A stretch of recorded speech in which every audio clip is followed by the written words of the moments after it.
Here's everything you need to watch before watching Thunderbolts, because I got to see this movie a few days early and I absolutely loved it, and I want all of you to not be confused and really be locked in like I was to feel that magic of this movie. I want to start with Captain America the Winter Soldier because that's where Bucky's introduced, and he's probably the fan favorite character of the movie because he's so popular, so you should definitely start with that. Right after follow with Civil War because we also get to see Bucky's journey in this. He's literally in the poster, and it's a really good movie as well. Then watch Infinity War, once again following Bucky's journey. And then watch Ant-Man and the Wasp, where now Ghost is going to be introduced. She's one of the members of the Thunderbolts team. And then watch Avengers Endgame because Bucky's in it, and also we have the passing of the shield, which is really important. Right after, watch Falcon and the Winter Soldier, which is where Sam Wilson takes the Captain America shield, and Bucky's also the co-lead. This show also introduces U.S. Agent, which is Ron Walker, which is one of the Thunderbolts as well as Valentina. Valentina is a government agent working with the Thunderbolts. If you have to watch any movie, I suggest watching Black Widow because it has 3 other Thunderbolts in it. It has Taskmaster, Red Guardian, which is Black Widow's dad, and Yelena's dad, which is also probably the main figure of the Thunderbolts team. Then watch Hawkeye because Yelena continues her story from Black Widow into the Hawkeye TV show. And then you can watch Captain America Brave New World, but it's not that important for the story besides kind of moving the MCU forward.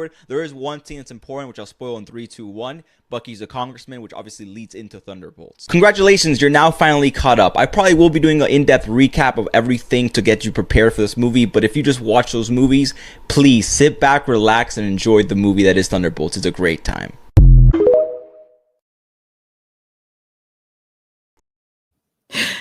Hello, everybody. Hello.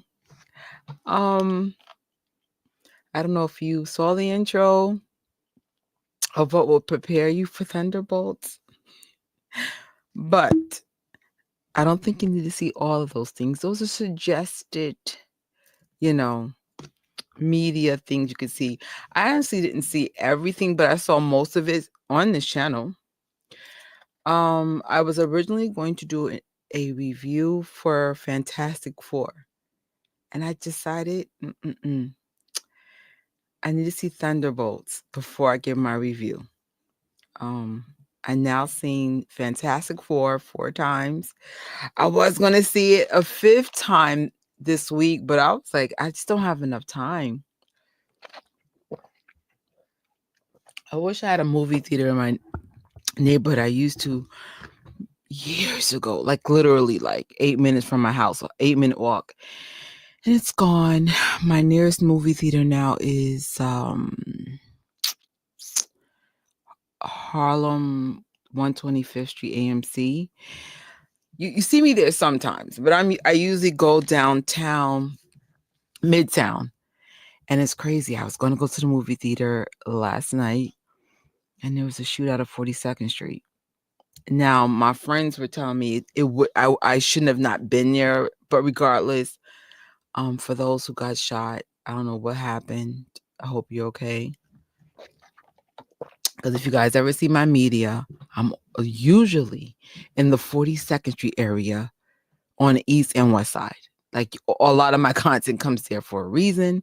It's in the middle of the city. It's so easy to get to. So it's scary when things like that happen. But today we are having a watch party for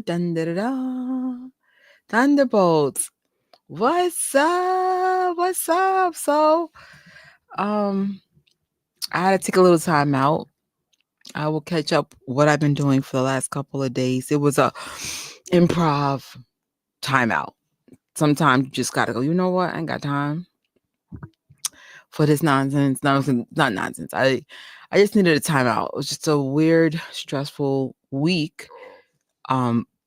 My last weekend. So last week was my last weekend working, right? Because a lot of you guys know I've been working 6 to 14 days in a row.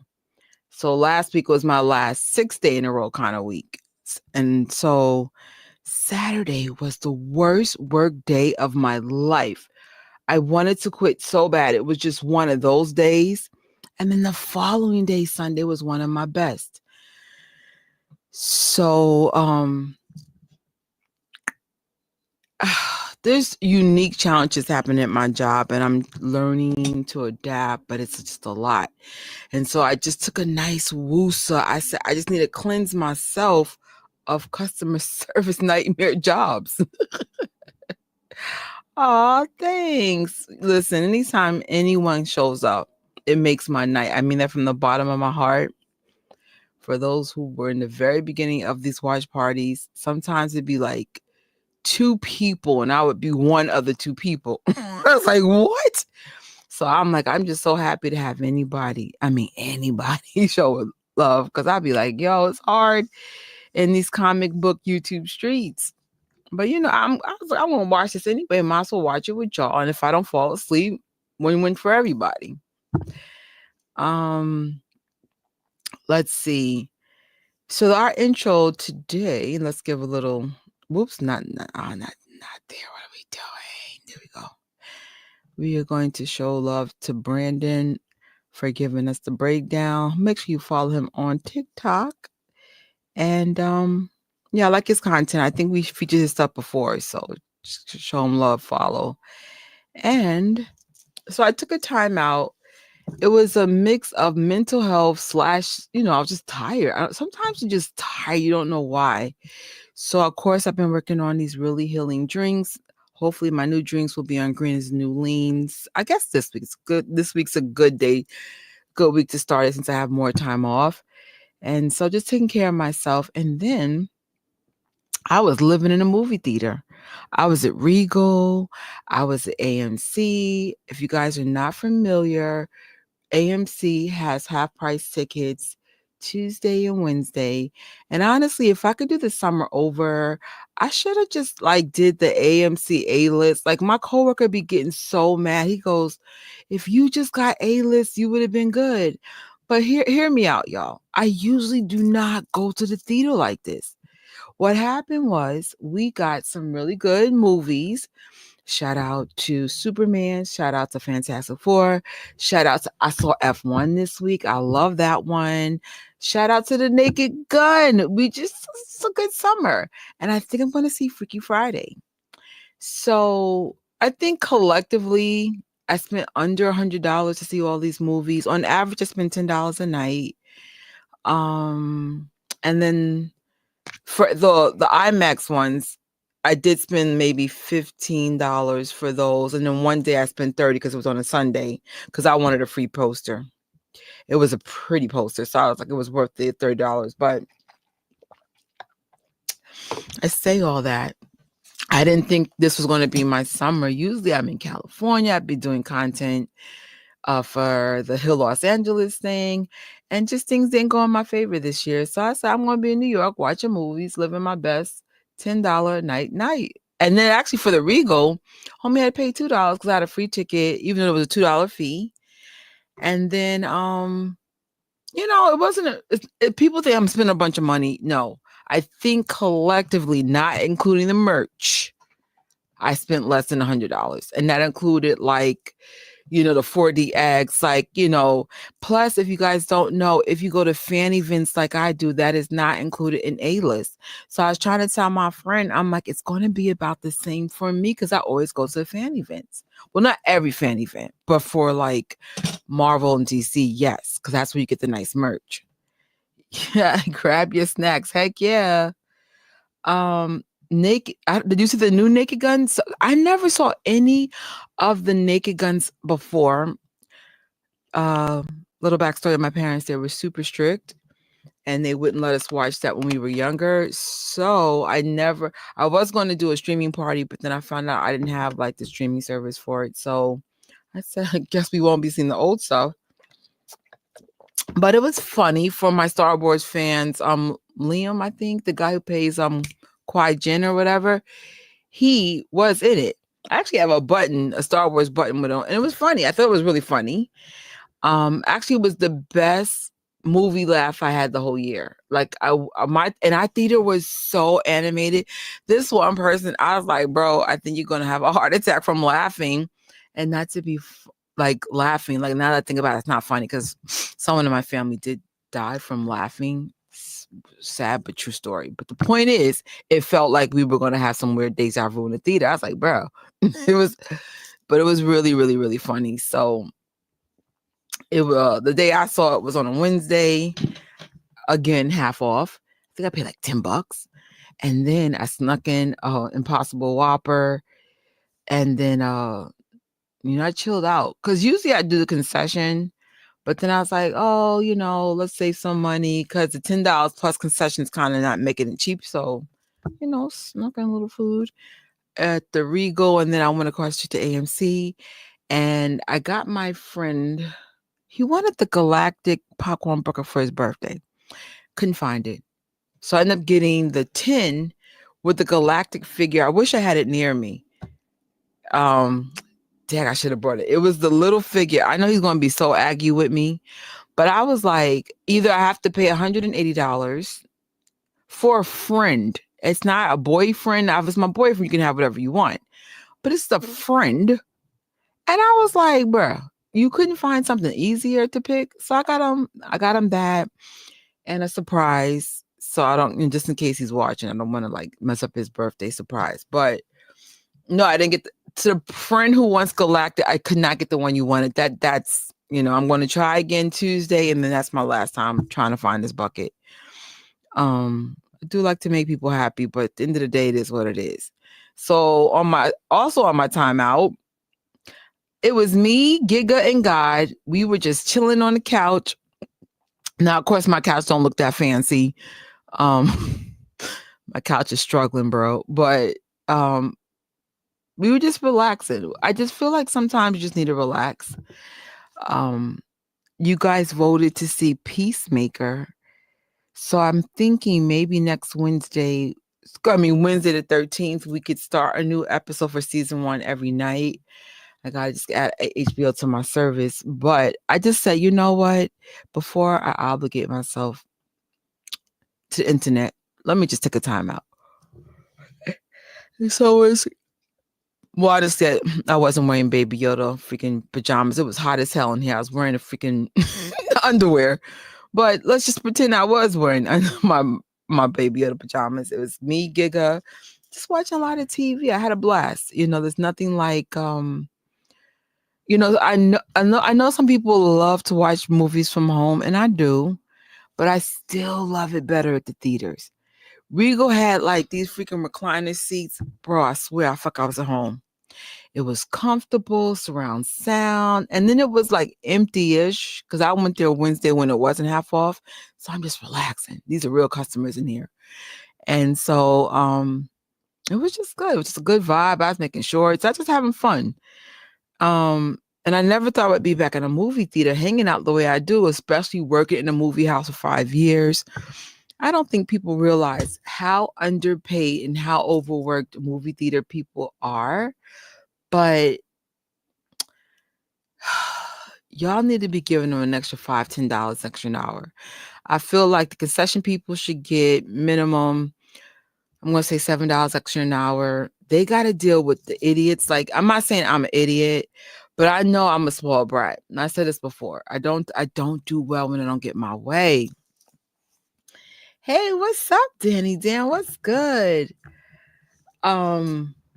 So the whole Galactic thing was a thing in real life. To every employee at Regal and AMC, I'm sorry for just driving y'all nuts. I think I did the best I could to be nice and not have an attitude, but I still was driving everybody nuts. So there were 2 things I was looking for. It was the Galactic popcorn bucket from my friend, the big one, and Pedro Pascal. Do I have that around me?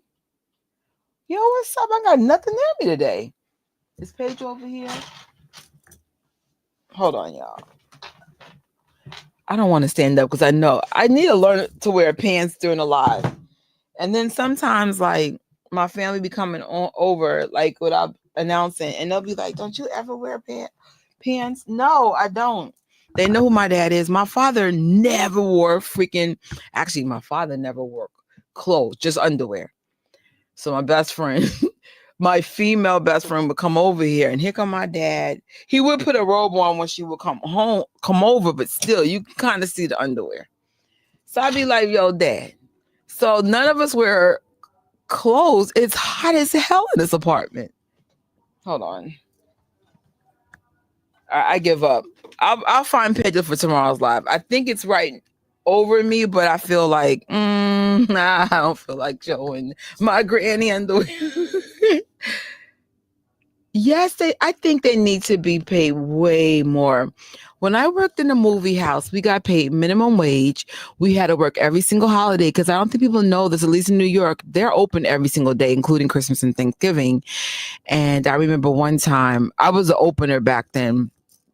And I've learned the hard way. Being the opener is the worst shift because if the person at night decides not to come in, guess what? They're going to ask you to stay.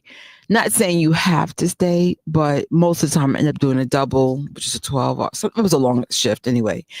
So what happened was I remember it being the worst job of my life. Not because more because of the shifts. Like you never got the holidays off.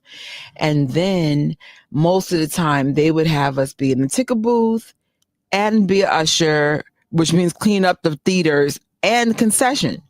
Now, eventually I got upgraded to strictly ticket booth. They don't really have that now because, there's an online ticket thing going on now.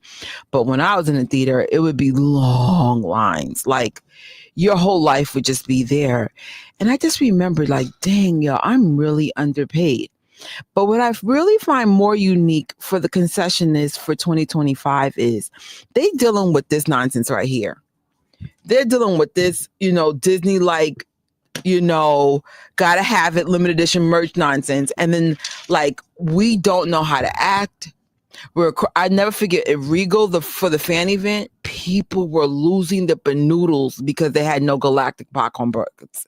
And I'll be honest, my opinion, I felt like if there was a fan event, they should have had at least, I'm going to say, some popcorn buckets aside just for the fan event. But of course that didn't happen. By the time we got there, that stuff was mainly gone. People were crying, and here come the poor concessionist trying to just get us off the line. I wasn't crying, but I saw the people crying. They were like, and they were patient. They were patient. They were kind. They could understand the frustration, but I feel like they need another $7 to $10 extra an hour just to deal with the stupidity of this right here. This is crazy. It's like sneaker culture in the form of freaking the concession stand. And then most of us don't have any space for all these popcorn buckets. And here we are getting more popcorn buckets. Like I was going to get the Naked Gun popcorn bucket, but they were like asking for $40 and I said, bro, between Superman and freaking Fantastic Four, we don't have another $40 for a popcorn bucket. It was cute. It was a beaver, but I was like, we'll be all right. The movie was funny, but not $40 a popcorn bucket funny. It was just funny. So the point is, let's give our concessionists an extra $7 to $10 an hour, especially if they're New Yorkers, our rent is high as hell. And then I would say for the ushers, they need minimum an extra $5 an hour. They gotta clean all that popcorn, chicken jockey. Like it's just not enough. You guys are charging. I get it. Some people do belong to the AMC list and they're only paying $28 a month. But there's people like me that legitimately do buy tickets, and I'm just feel like you guys charge even at half off. At half off, it's not cheap. Like back in the days, we used to have this theater at 50th Street. We used to pay $2 to get in. $2. So come on. That's how you know you old, when you can say we had $2. Anyway, I was like, damn. About the only one to wear pants. Listen, the way I was laid out in that theater, I had my shoes off. I'm sure people were judging, but my feet don't stink. So who cares? I'm sure the idea of working at a movie theater is way more romantic than the reality of doing it. Oh yeah, it was a nightmare. It was a nightmare. I bet you would have some really good stories to tell. Surprisingly, I don't. I mean, I got some scandalous stories I can share, but I don't know if I should share it on air. Wasn't my story to tell.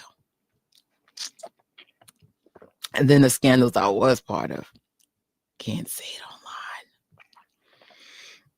But customers surprisingly weren't that bad. I was working in theaters in the mid to late 90s, and they had they used to take your outside food away from you. Like people would come in with their little treats, and they would be like, "Hi, can you check in your food?" And they would have tickets for the customers, and it would kind of force the customers to give freaking concession. It was a hot mess.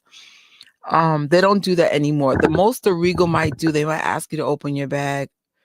I'm not gonna lie, it's not the easiest theater to sneak stuff in, because AMC, I'd be having like a whole pizza. Sorry, a whole pizza pie in my freaking bag. No one's gonna ask to open my bag. AMC, you might want to like have the slices hidden, and it's a mess. And the thing is, AMC only has 2 vegan options, which is popcorn. Which, I'll be honest, the popcorn. I'm sorry, Regal only has 2 options: popcorn and a pretzel. And Regal, no shade, your popcorn needs more butter, bro. Like AMC, and some AMCs, they let you have like the pump to yourself. And I'll take that back. Regal at Union Square does let you have the pump to yourself. But the 42nd, they be putting the popcorn for you. And I'm like, bro, no, let me do my own butter. So the point is, I'm not gonna want your concession if you need more butter. But I just sneak food in. I know how to sneak food in. I'm in the business. I know how to sneak it in. Yeah, but not for nothing, these buckets of freaking life. For example, I don't think y'all could see it. Let me see if I could. I got my Thunderbolts limo behind me. Even the regular buckets, oh my gosh, yes, and yes. Yes, it brings back the memory of the day. I actually saw Thunderbolts 2 or 3 times in the theater. I think 3 times. And I just remember how it made me feel. And I think that's why I chose not to do the review for Fantastic Four until hopefully tomorrow or Monday the latest, because I just need to see this one more time. Because I'm still trying to assess what is my favorite comic book movie for 2025. And, I think what I'm going to say for the review, but I just want to make sure. I'm good. But I did like the free, so we did get free tickets working for the theater, and we did get free popcorn and soda. And the popcorn, so I work for the company I work for. It was the best popcorn I've ever had. It doesn't exist in this country anymore, but it was just so freaking good. It kind of reminds me of AMC popcorn. AMC got some poppin' popcorn, like really good. And AMC has outstanding vegan options. They have the possible nuggets and fries. And I know the Alamo actually has like a vegan burger and fries. They might even have a salad. Regal, y'all got to throw in something in there. Like we need a vegan hot dog, something. Because I'm like, you don't really want us to sneak in food. And I was going to like pay to stay to see Fantastic Four the day I went to see F1. But I'm like, y'all got no food for me. And I'm not going, like, once I leave the theater, I'm not coming back. We're done. I remember the Dollar Theater that would play movies that would be so cool. I can remember watching The Lost World, Jurassic Park. I don't think they have that anymore. Like in New York, or I guess AMC has a half thing. But I'm not gonna lie. I think I am gonna join that AMC A-list next year. Things that we need to be excited about. We have Star Wars. I believe A New Hope. Is it A New Hope going back in theaters? I believe there's 2 parts, Passion of the Christ, like an updated version of that. I want to see that. We have the Dunes movie. We have Dune 3. We have a lot. We have a lot going on next year. I believe Supergirl's coming out, and there might even be another movie on DC coming out. So, yeah, I mean, I haven't found my favorite theater yet. Like, I've been exploring the 62nd Lincoln Square. It's the biggest IMAX in New York. It's cool, but actually, I'll talk about more of that tomorrow, because that's kind of tied into the whole Fantastic Four thing tomorrow. But that's a great theater. But I like the ones where you can just lay out, get comfortable, take your shoes off. When people get up and go to the bathroom, you don't have to get up. You can just chill out. I also like the 4DX from Regal. for the most part, I like each theater has something about it that I love. Nothing's perfect. Also, location's key. Like sometimes like I want to live in the center of Manhattan, but I'm like, no, it's kind of like safer where I'm at because New York City has just too many people. You don't know who lives there, who doesn't, as opposed to like living in a real neighborhood. You'd be like, wait a minute, you don't live here. Get the hell out. But yeah, it's just been me and Giga and God just chilling. And then of course I didn't see the Spider-Man teaser yet, but unfortunately, because people's thumbnails, I did hear about the Spider-Man new outfit. I might do a video about that Monday. I love Spidey. Like, who was your top 3 superheroes when you were a kid? For me, gonna have to say Spider-Man and then a tie for Batman and Superman. I don't remember who else on the Marvel side. When I was younger, I never knew there was a difference. I just knew they were superheroes. And then like the last like 10 years, I found out there was a difference, and my friend goes, oh my God, just duh. Do you watch movies in 3D? I do, but I prefer not to be honest. They did a really good job with 3D post conversion on Superman when he landed in the snow in the beginning. I honestly prefer, I'm not a fan of 3D really. At times it looks great, and other times it looks like you're looking at those little slides that we saw as children. And I'm just like, I prefer the 4D without the 3D glasses. There's a bit, I think there's a theater in Vegas where it's like fully immersed. As soon as I figure out where this theater is, the next time I go to that city, I'm out, bro. I am out. And like, I don't know when I started falling in love with movie theaters again, but it was definitely this summer. It might have been, I feel like the movies were really good. Like, I didn't see Jurassic Park. I don't know if you guys saw Jurassic Park. I heard Jurassic Park actually made more money than Fantastic Four and Superman. Yikes. And then it's funny, like some people didn't like Jurassic Park, but the funny thing is globally people still like dinosaurs. And it's funny, I actually did the first girl. So one of the first year I worked in a movie theater was when Jurassic Park came out. I believe it was in 95. It was a freaking nightmare, my dudes. The lines were long, and back then people had to stay online for hours just to get a good seat. So I prefer the assigned seating. That's something that elevated the theater experience. And I just remember, like, I don't remember the customers being really upset. As long as you put like if they say put butter in the middle, get a good serving of butter in the middle. They were good. I used to serve them not just with the cheese, which was so good back then. I don't think it was cheese because I never got sick eating it. Like I used to get sick eating cheese, but not this cheese. So, I would make sure I was generous with the sauce. We used to have hot dogs and the best popcorn. I mean, the best popcorn I've ever tasted. So that's why my popcorn is good, because I know their secret. I was like, yes. Thoughts on Marvel's next move after all this rough movies. Listen, let's get into that a little bit, since this is a Marvel movie we're watching. Marvel's biggest mistake was the oversaturation of TV shows. First of all, they were oversaturated before Disney Plus. Let's just talk about the elephant in the room. It was already oversaturated. I don't know about you guys with Endgame, but after Endgame was over, I would see like every 3 movies. Maybe a Doctor Strange or something, but I'm missing a lot of the phases. I think 4 and 5. Like I really have not seen, especially the ones with the women in it. And there was no shade to the women, but I was just not familiar with them at all. So I never saw them. And one of the movies, I think Black Widow, is connected to Thunderbolts, right?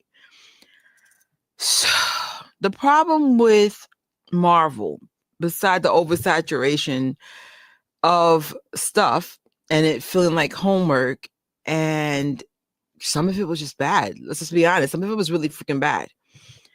Like one of the most criticized projects we had in 2025 was Brave New World. I'm going to keep it real with you. I really liked it. I enjoyed it.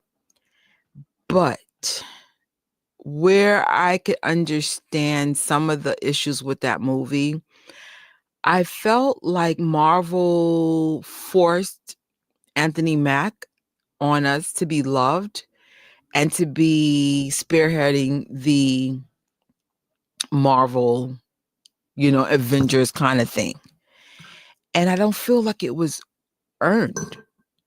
He was kind of like around, but it wasn't like, like, for example, when we saw Iron Man, I don't know about y'all, I fell in love with this character. I didn't even know what a freaking Iron Man was until Iron Man came out. So Robert Downey Jr. made us fall in love with Iron Man, right? I wasn't a fan of Hulk in real time, but when I rewatched Hulk in 2025, I loved it. I felt like that was too grounded, but I like it now. I didn't like it then. But let's just go back to your younger version of yourself and just seeing this play out in real time. We end up loving Chris from Thor, right? And so we all picked and choose. Some of us fell in love with Chris from Captain America.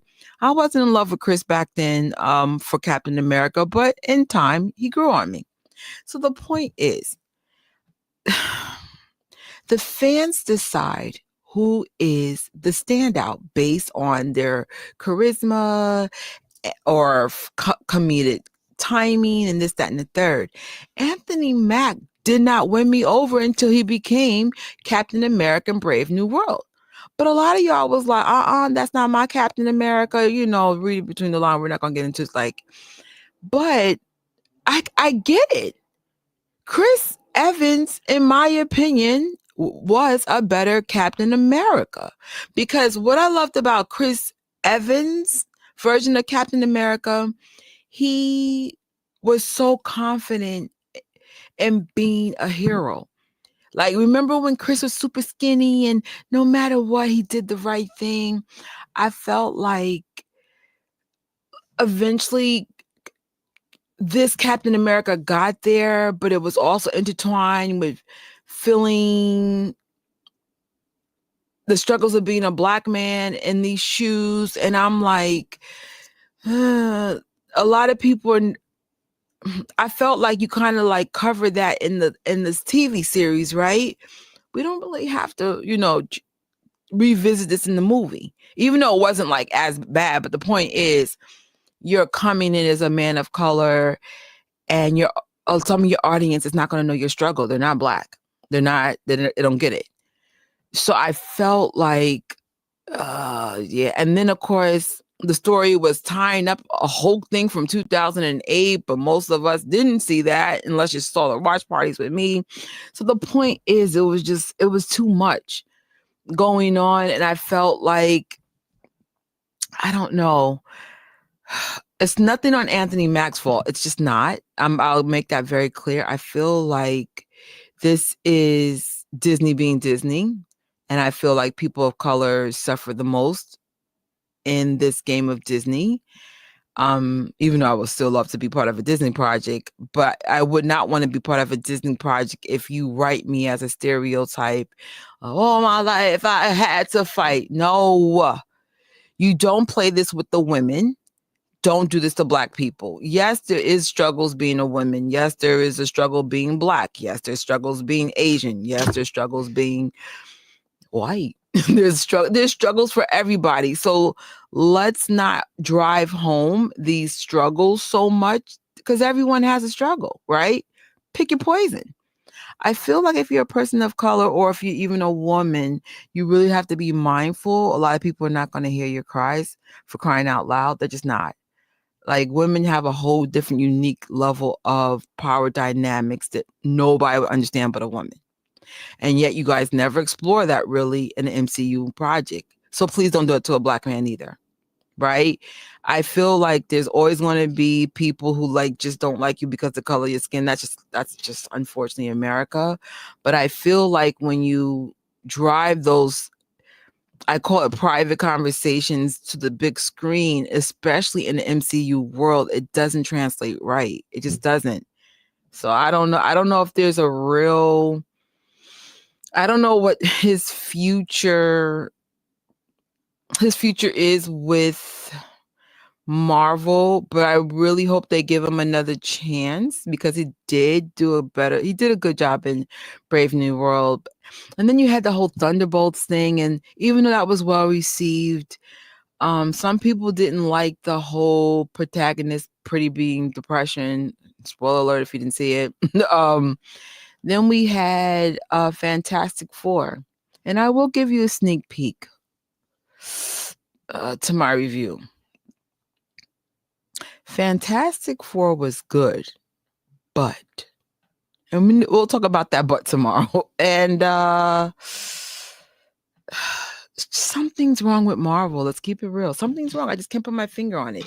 I think it's a mix of oversaturation with some of the projects being not as top tier until now.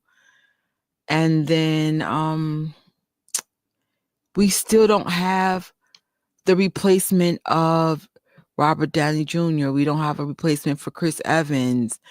I do like the cast of Thunderbolts, and that's why for those who chose to buy it tonight, I fell in love with some characters in here.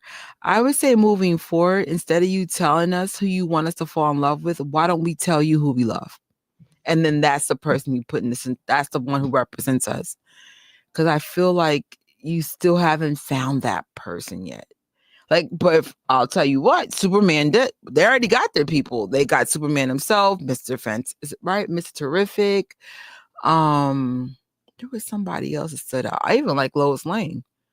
I love Luther. Like, I would say Superman Legacy cast crushed it. You need to make sure whoever you put in these positions will crush it, bro. Because that's part of the magic too. Casting people that we're going to be invested with, fall in love with, and then we're going to spend our money. It was kind of bad with the box office with Fantastic Four. I personally was expecting more, just didn't get there. Batman. Oh yes, Spider-Man, Batman, and Blade. Okay, I never knew about Blade until now. Like, I was like, I'd never seen Blade yet. And then, of course, when it came up in, what was that movie they showed up in? Oh, Wolverine and Deadpool. Everybody was just losing it.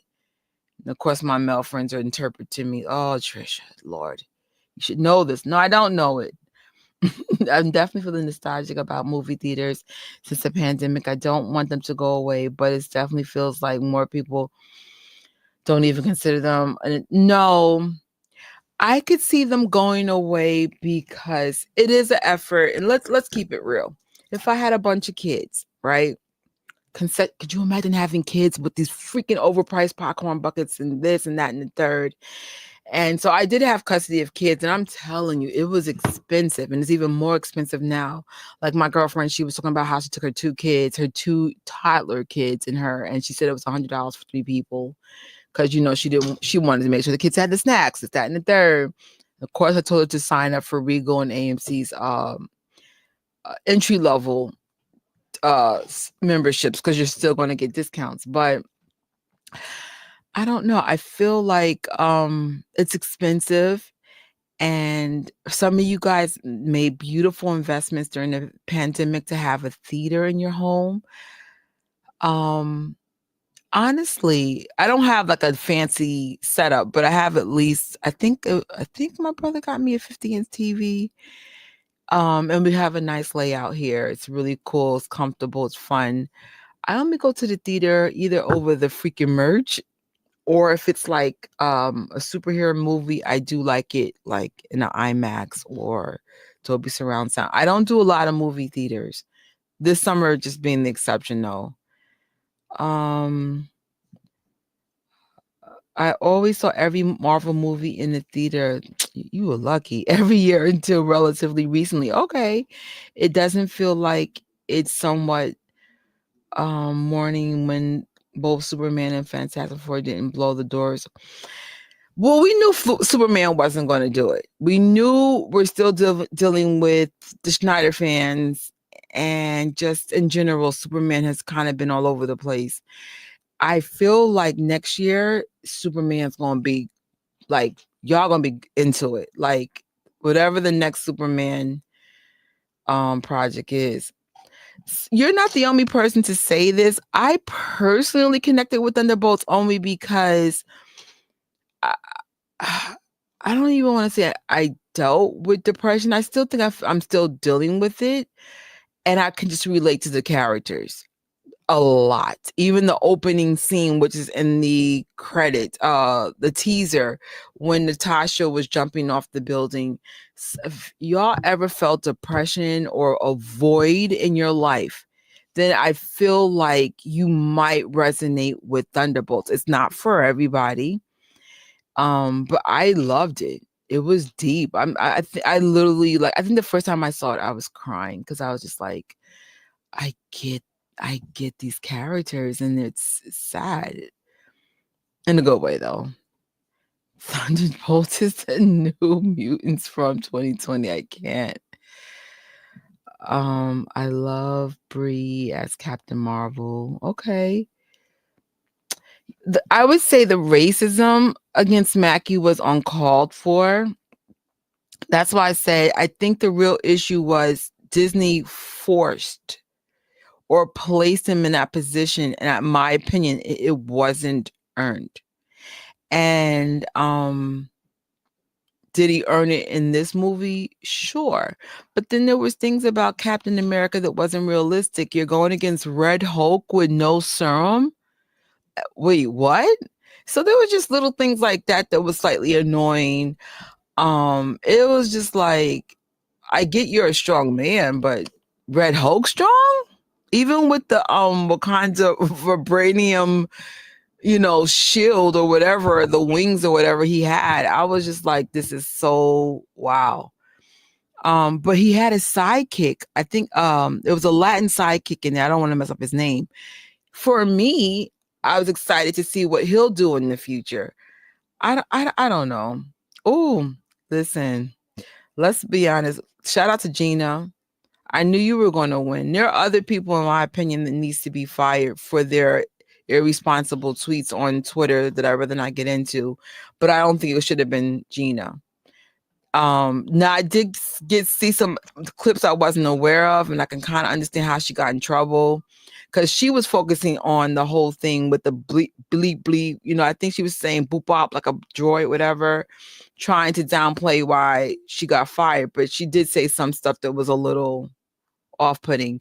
But I don't think it warranted for her to get fired when the males of Disney do way worse on Twitter to this day. So I'm glad she won. I have a feeling we're going to see it in the new Mandalorian movie. I really think we're going to see her again in that movie, to be exact. And I hope that she continues to act, and she was doing her thing with the Comic-Cons, like people would come out, pay for the meet and greets. And I forget his name, but there was a YouTuber that, like, I guess he liked her or whatever. I don't know if he liked her, but anyway, he got cool with her. I think his name was, can't remember his name now. Oh God. Anyway, and he used to advocate for her. So I'm like, I'm just glad it turned out good for her. Really? For what? Holy. Everybody's suing Disney. So I'm surprised Disney got money to pay out. So they still fighting for their life with the box office. And their overpriced tickets to Disney. I was going to go to Disney. So initially I was supposed to go to California for my mini vacation. And I was like, by the time we priced everything, I said I could just pay off a bill. It's just everything's so expensive and off-putting.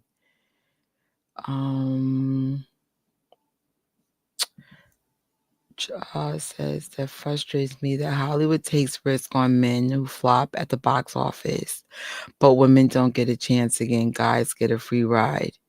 Yeah. Right now, though, Disney has been making a lot of weird decisions about everything. Like, we all know, like with Catherine Kennedy, that she had the whole thing, the force is she or whatever, she force. I don't even know what that was about. And I feel like it's this, I don't know, like this this need to have women included in such a way that it doesn't seem organic. And of course, women are powerful. We know that from the X-Men and stuff. So we know that's real. And of course, in comic books, the women are powerful. But I feel like somehow some of the men got watered down and demoted, and the women were elevated. And I was just like, what the hell's going on? Why can't we just have strong men and women in the MCU? What the hell's going on here? It's weird. So I don't know. I hope they fix that. It's what? Like, men and women can be strong together. Like, without demasculating our men. Like, don't do that. That's weird. Charlemagne the God goes off on Disney Marvel for firing Jonathan Majors and pretending to take a moral stance, yet not firing actor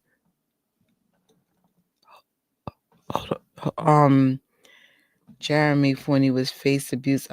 Listen, I'm not sure about the whole Jonathan Majors thing. Like, according to what I was able to research, it's not as bad as his accuser says, but I still would have to research more. But you are right about the double standards, and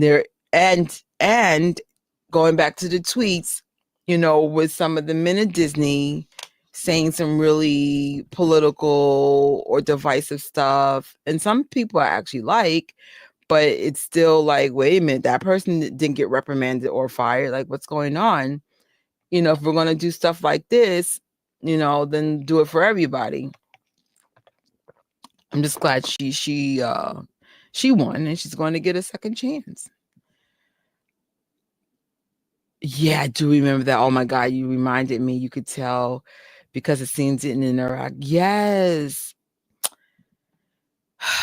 If they could have did Captain America, if I was Disney, we hate to lose money. No, I say we. I'm not Disney. I'm sure Disney hates to lose money, but I just felt like y'all needed to start from scratch. Like, even the whole Red Hulk thing, I personally don't like how it was shown in the trailers, but fine, you showed it in the trailers. I guess it gives more seats and get more people to come out. I don't know how I would do this story, but I just felt like something kept it from being great. But I love the movie, but it's kind of like Fantastic Four. But I'm one of the few people that like the movie. Y'all, everybody's like, oh, it was trash. I was like, all right, well,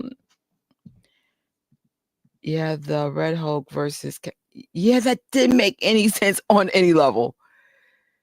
And I was kind of hoping, because they kept playing with the whole thing that he should have got the shot, the serum. Yeah. It's crazy. It was weird. Or like Anthony should have had like broken bones, like to no level. And then maybe for the next movie, we see him get the serum. I don't know. Yes, drunk. Thank you, Dan. Drunk CPO. I was like, I just couldn't get it out. Yes, that's him. I was like, I don't know. I couldn't remember his name, but thank you. I never forgot the electricity and excitement for Infinity War and Endgame at the theaters. You know what? The last time I felt any excitement from Marvel was the last Doctor Strange movie. It was packed, bro. So me and my friend, the one I'm going nuts trying to find a galactic bucket for, we're trying the vegan Impossible chicken nuggets for the first time. We're living our best life. We're in the front. We're just trying to enjoy the movie. It was sold out. I think that was the last time I went to a movie theater and even the front row was sold out. Once the front row is sold out, it's really sold out. I have not seen it sold out since then. So that was the last Marvel movie I recall since the pandemic. It was sold out. The box office numbers were good. The excitement was there. I remember I had a Doctor Strange t-shirt. I was like, shout out to my t-shirt. And that was it. And then it just pretty much been like this weird roller coaster. I mean, I know Wolverine and Deadpool did well, but our theater wasn't sold out. That front row was still free. It was still free. It was free-ish. I think me and my nephew was actually in the front but we went to a fan event. Fan events sometimes do sell out because you just want the free merch that comes with it.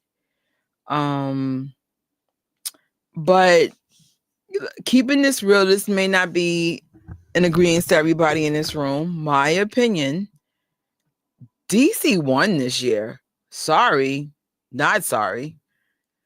They, first of all, now again, I know the Snyder fans are like, "Oh, F you, you lying." But in the world of comic movie against comic movie, it wasn't this landslide. It was like a small margin.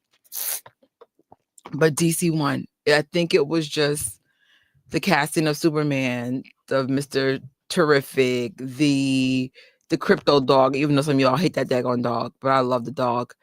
The freaking Luther. And I think Fantastic Four could have had it for me if they just had. You remember, like, how for those who saw Superman just kept getting his butt kicked, bro. I kind of wish we had more of that for the Fantastic Four. But again, we'll talk more about that tomorrow. It just, even though they had their struggles, and of course they did lose against Galactus, I just felt like it should have been more stakes. For crying out loud, Galactus eats freaking planets, my dude. Like, this is like a real ops, as opposed to Lex Luthor just being a really smart guy and having resources to kick Superman's behind. I was just like, come on. If a human could beat Superman, why can't Galactus really beat Fantastic Four? Like, really beat him. But I don't know if that's in the comics that way. So that's why I said I'm not an expert. This is a casual fan. I don't know the lore. But I just wish we just had more situations where they lose, and when people die, they really freaking die. I don't know. So that was pretty much, heck, a long ass intro, but that was my time off. It was great. It was really, really great. And probably around the holidays, I'll probably do another timeout, because for the rest of the year, it's going to be pretty busy on this channel. We have Peacemaker Watch Party. I might do a bonus content. I just got to see how one of my relatives are doing before I commit to anything. But and then I think I come back on the channel with Tori for Cobra Kai, and then we go into a new year. We get ready for everything. We get ready for Star Wars, Mandalorian. We get ready for Marvel. We get ready for it all. We get ready for the Supergirl. We get ready for everything. I think Superman actually had the curiosity factor going for it, and the reboot university, new actor in the role, and everyone wondering if James Gunn will just make another Guardian style type movie or conform. But you know what? It worked. It worked. You feel me? Because it's like, I think, Danny, you were the one who pointed out how Marvel like tuned down the comedy. It was good, but it felt so adult. I don't know if I would bring my kids to see this, or the kids in my life rather. But I would take them to see Superman. You understand? I feel like as an adult, I love Fantastic Four. But when I think about like MCU movies or even DC movies, it's like I always think about, will the kids enjoy this too? Will a normie enjoy this too? You feel me? I felt like Fantastic Four was more for, it just felt like more adult. It was more grounded than normal. It wasn't a bad thing.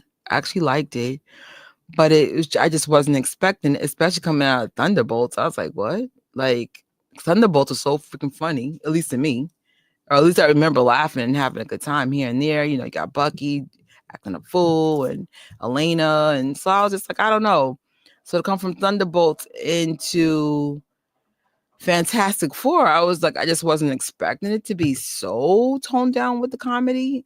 Like I said, it's not a bad thing. It's just I just wasn't expecting it. But then we're just coming from Superman and Crypto, and it was just a different energy, and it was really, Superman was light and bright, and I don't know. Hopefully tomorrow I can articulate myself better with Fantastic Four. Yeah, and it had such a hopeful undertone about it. I don't know. As I said, if I had the time, I would definitely go see Fantastic Four one more time.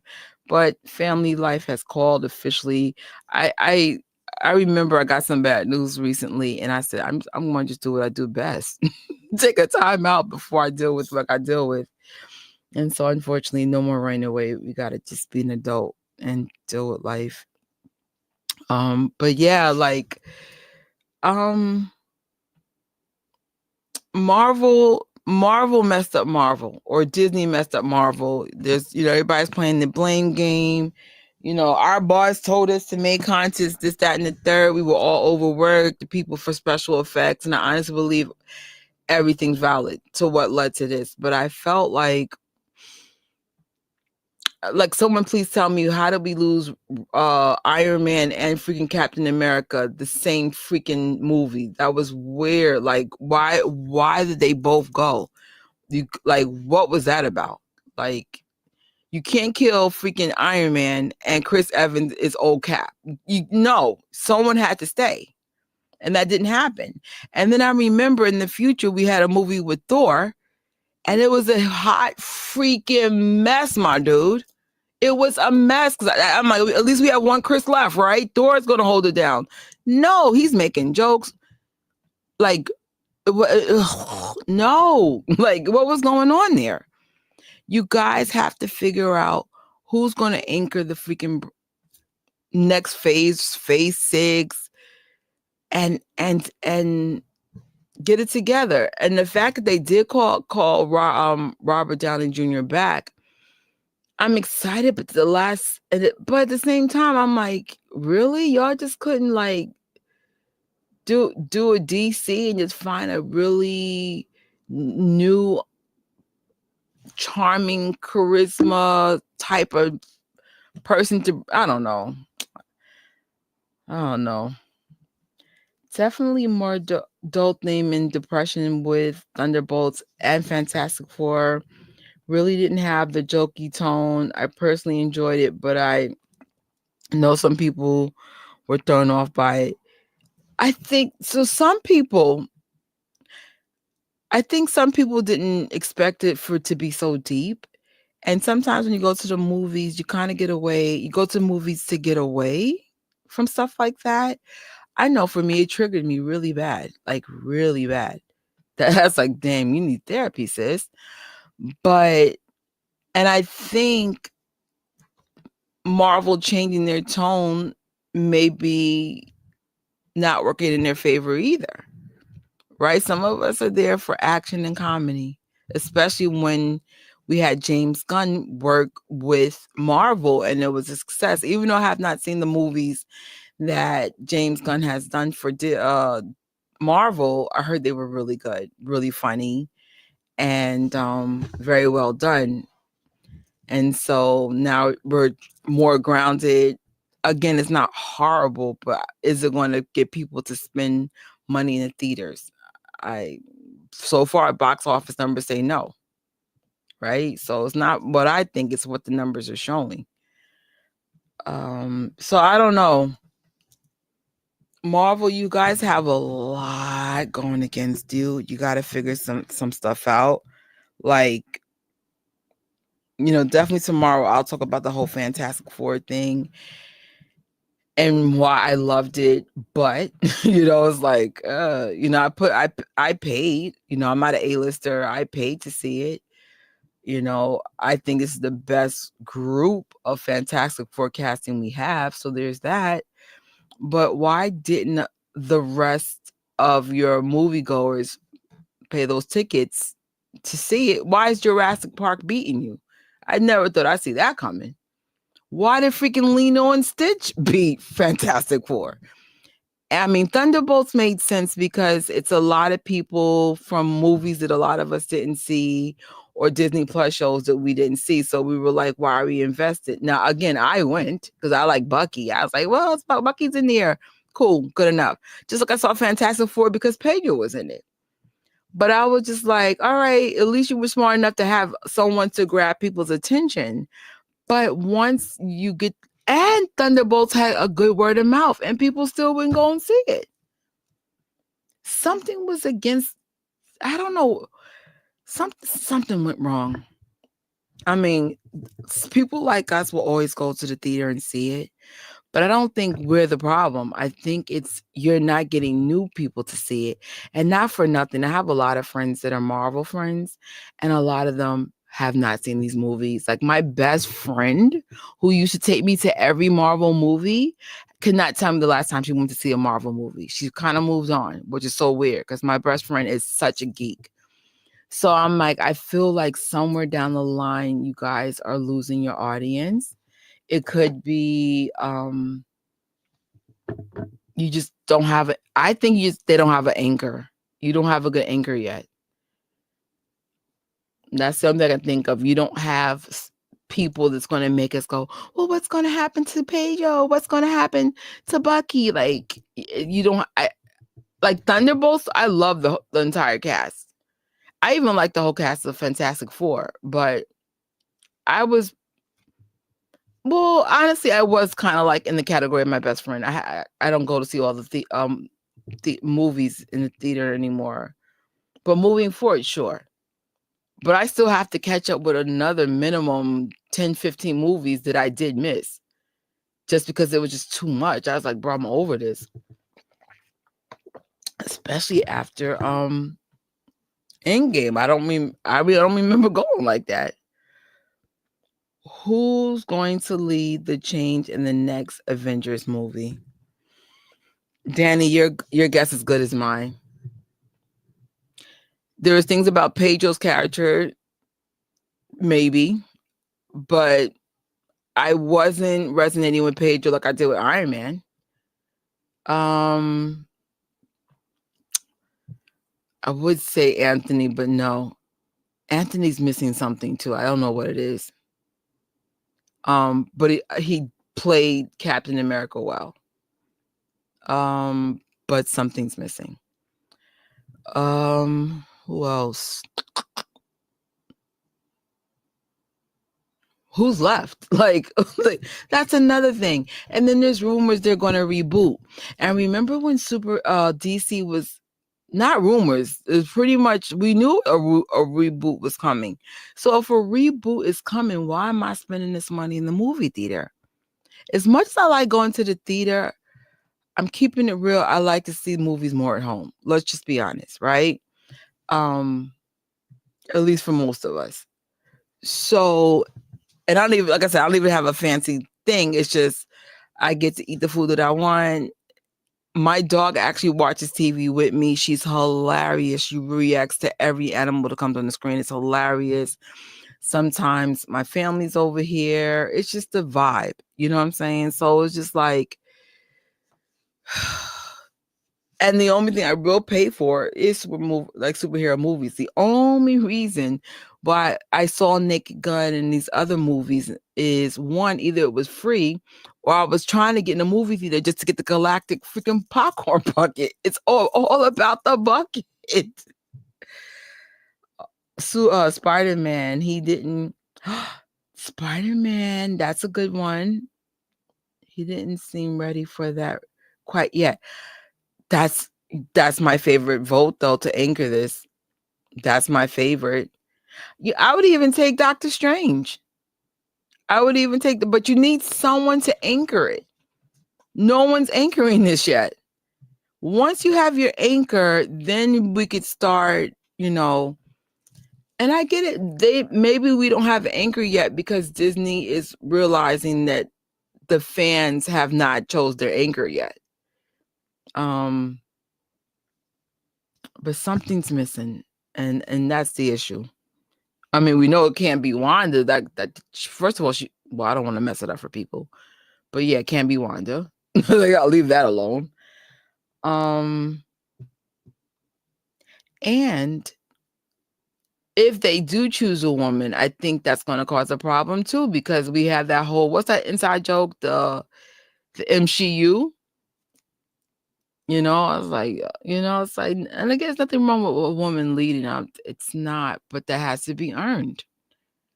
You know, if you're going to have, like, for example, in Fantastic Four, Sue was they all played the role into the movie, but I loved how her husband was strong. She was strong.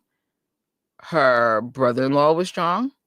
And her brother was strong. You had pretty much 4 leaders in one group. That was actually really cool. It worked. Right? But even Thor makes sense because everyone loves Chris. Now, I don't know about that last movie. Ugh. But I was like, what the hell? Too much comedy in there. But I would say it has to be someone from the original first couple of phases, or you have to bring in, who is your Dave Cornsweet? Like, who's your new it guy or it girl?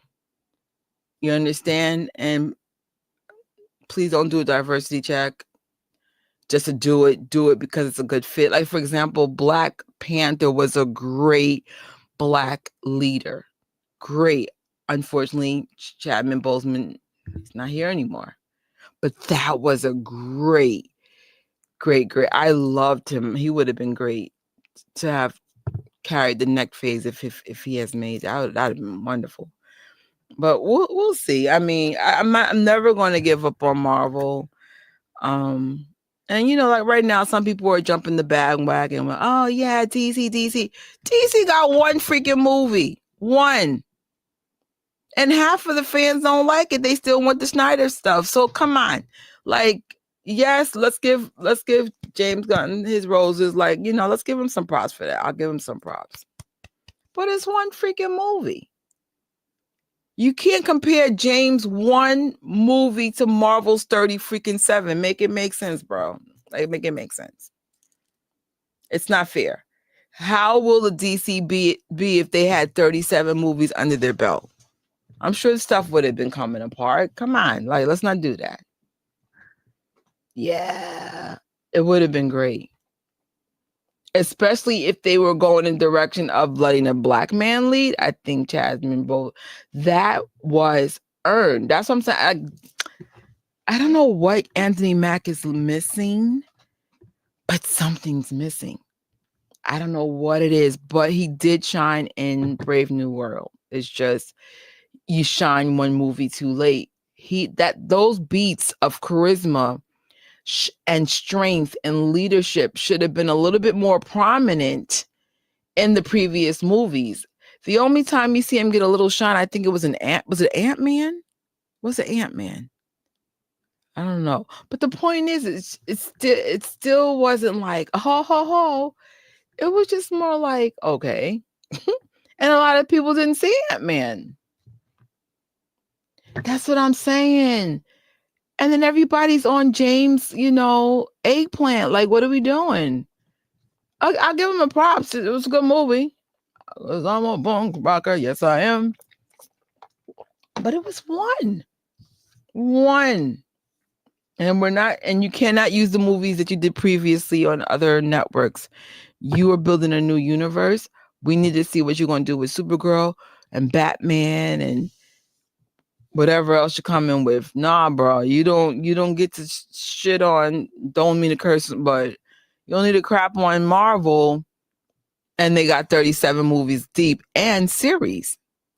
And they had the pandemic against them, because that's where it all started crumbling, around that daggone pandemic.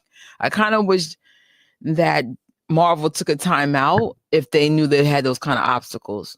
Because it's like, come on, man, stuff got messed up real bad. And now it's like your box office numbers are proving you dropped the ball, because Lino and Stinch got to that 1 billion and you guys didn't. So we know it's not a money issue if Lilo and Stitch did it. Freaking Minecraft almost did it, and I think the only reason why it didn't happen because it got pulled out early because of the kids with the chicken jockey. The kids messed that up, but I'm sure that would have got to the 1 billion easy. Jurassic Park, they still might make that billion, but neither. Well, I'm not gonna put DC in this because DC, I'm so good for you. Y'all did better than we thought. And Marvel, in my opinion, Fantastic Four, my opinion, does deserve to see that 1 billion. But you pissed off your fans so much that you can't say it can't happen, but it's more likely it's not going to happen. I don't know. But I think Marvel's going to be okay. It's just not going to be okay this year. Hopefully next year. Because I'm a punk rocker. Yes, I am. All right, y'all. It's that time. We're an hour deep. Actually, I do have one more thing to show you. All right, so we only found one thing Thunderbolt related. It was a DVD. I don't know if you guys collect DVDs. I kind of collect them, but not like I used to. I'm kind of more of a digital person, but I thought it'd be cool to highlight this TikToker stuff on the DVD, just in case you are media heads. So check this out real quick. It's New Release Tuesday, and over from Marvel Studios, we do have Thunderbolts, The New Avengers. I missed this in the theaters, but I cannot wait to check this out. The slipcover is beautiful. The yellow is nice and glossy, and that black is a matte finish. There's the spine.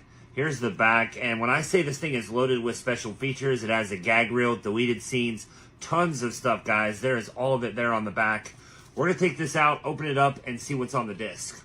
This has a phenomenal cast, and I haven't bought a Marvel movie since Endgame. On the Blu-ray, we do have the nut and bolt there. That is super, super cool. And then on the 4K, we do have the Thunderbolt. This is going to be an awesome first-time watch for me. I missed it in the theater, but I'm excited to check it out. This is available today, Tuesday, July 29th. You guys let me know in the comment section if you're picking up your copy of Thunderbolts and what you guys thought about it. And as always, hit that follow button over here in Matt's Movie Room. So, if I could do a DVD or Blu-ray collection, it would be all the MCU movies. I'm not saying I prefer physical copies, but sometimes the streaming services don't work. So certain things I have on DVD/Blu-ray, but I would get it. I would do it. It's only 37 movies. Right? No, I think there's some perks of having DVD, hard copies. One time we were having some major hardships here. And so my boyfriend at the time and I, we turned off cable and everything. I ain't gonna lie, it was a long 3 months. But we put out the little DVDs, we made it work. It's just that was a long 3 months, but we made it work. And sometimes, like I said, sometimes the stuff legitly just comes offline. So I have a portable DVD Blu-ray player now. You just never know. I'm nah, I do like the convenience of digital copies, but just sometimes it's just not reliable, or if it comes off your device. But if I had the money, I would have all the MCU stuff. Shoot, I just realized my iPad's not plugged. I'll plug it in a second. But now it's that time to get a separate device. Oh, by the way, I did update my Amazon storefront. I did add the Blu-ray in there and that Spider-Man sushi plate. I was like, do I need another sushi plate? Absolutely not. But I got it anyway. So just in case you want to get it, you can help support the channel with no extra cost, checking out my Amazon storefront, Gadget Trish. It has DC stuff, Marvel, just everything, costumes. And it does get updated every week. It's a slow burn though, because it's, but it does help get a kickback, so I could buy more stuff that we don't need. But And like I said, there will be some cool changes to the channel. You're going to see how I organize everything, how I display everything, and it's all affordable. So, and it's, just in case you're a collector, you might be inspired to say, oh, I could put this here. I could put that there too. It's really cool because I have a small apartment. So we got to be super creative how we get stuff done here. All right. So now we're going to get a separate device. Yay. This is about 2 hours and I think 8 minutes, right? 8 minutes.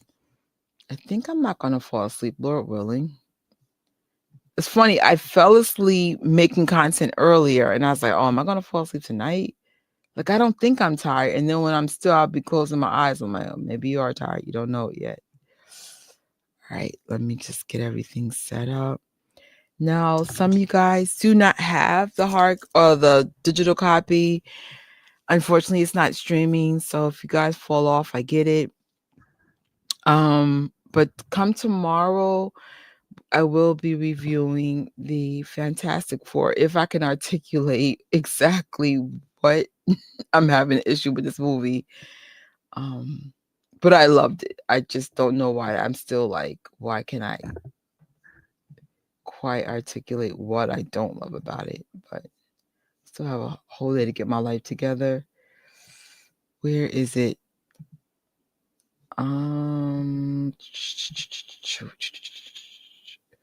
So I haven't streamed in a couple days, so I'm a little not quite here. There we go. Yay, duh. Lord have mercy.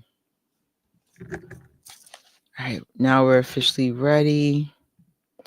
So for those who are not familiar, Thunderbolts came out in, I think it was May 2nd, but if I saw it on May 1st at the fan event of 2025. It's a collection of, I guess, cast members from other MCU projects, whether it had been like on Disney Plus or movies that, like I said, a lot of us haven't seen. But I have to admit, spoiler alert, I really like this cast together. So don't want to give away anything past that, just in case you didn't see it. We are going to, there's no commercials because I purchased this. So just stick with this timestamp. And if I don't fall asleep, I'll try to have some commentary for you. With that being said, we're going to start in 5, 4, 3, 2, 1. Oh no. I got the circle of death.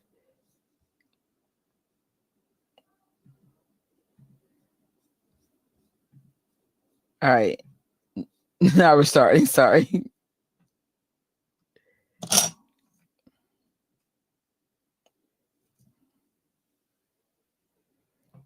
And I got to sync it up to this. 13, 14, and start. There we go. Yo, YouTube, you guys got to make the watch party experience better, man. This is so dumb.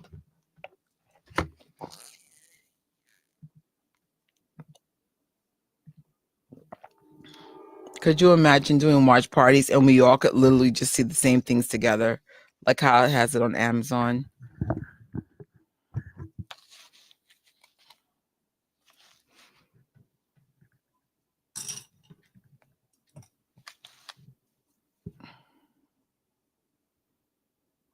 Yo, this opening scene, I swear on everything, I felt this girl's pain.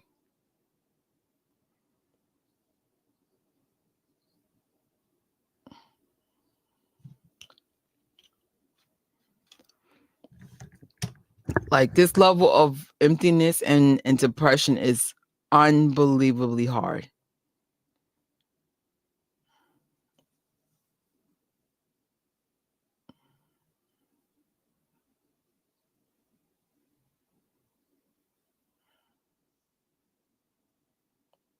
I can't wait to do the whole MCU watch parties. We're going to start it from scratch, to be honest. Once I have a commercial free tier. I love watching movies over and over and over again. I've been like that forever.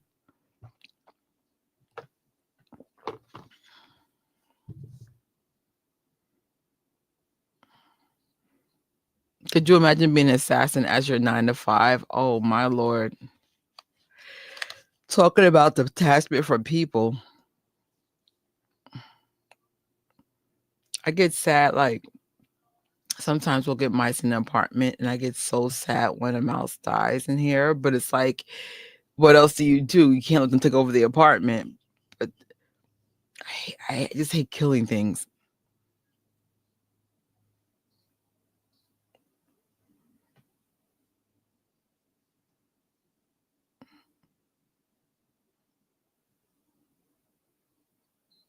Yeah.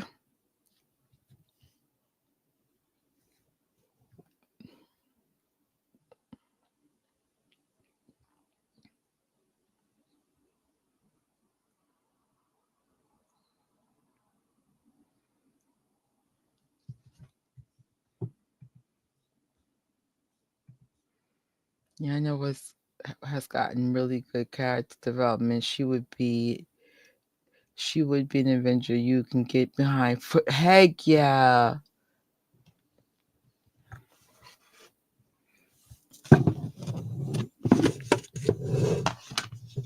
I think they did a really good job in making you fall in love with most of the cast members in here.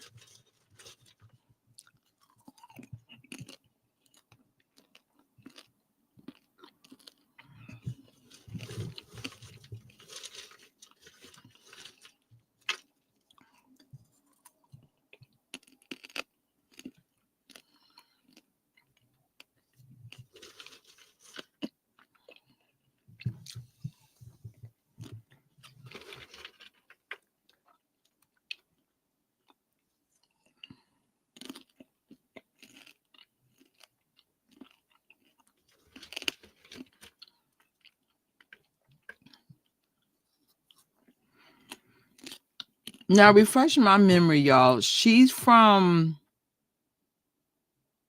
Black Widow or something?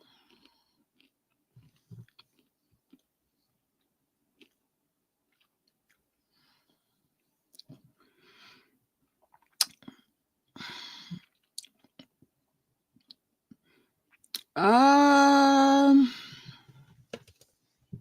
struggle with that.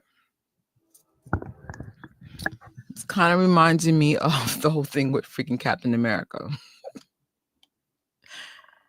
I don't know how I feel about them being the Avengers because these are basically assassins, bro.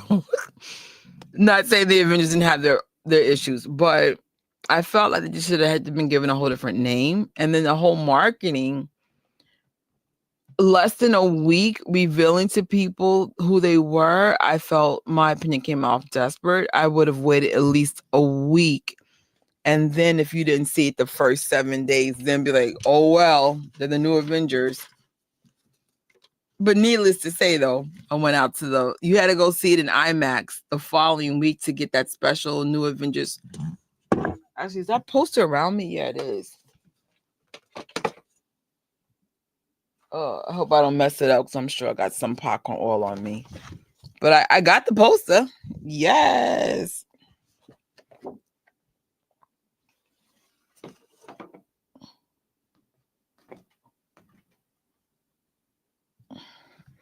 So I cannot wait.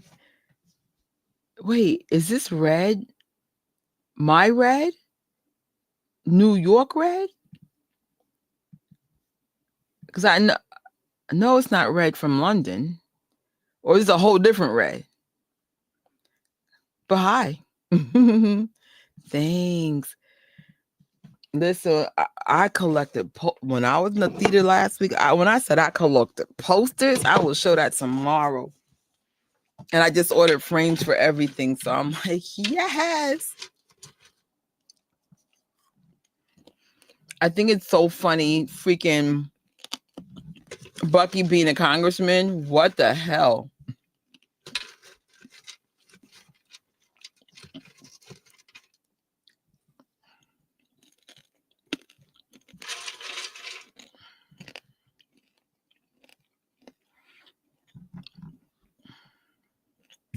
I'll be back. This popcorn still, and I just brought new popcorn, so I'm just gonna grab that popcorn real quick.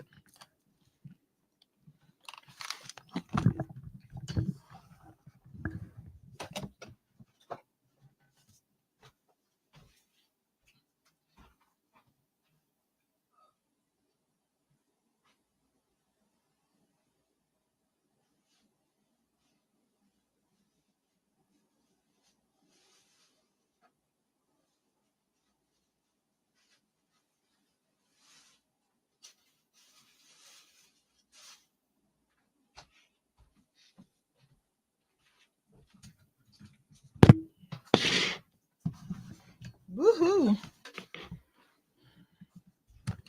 Got fresh popcorn. Woohoo!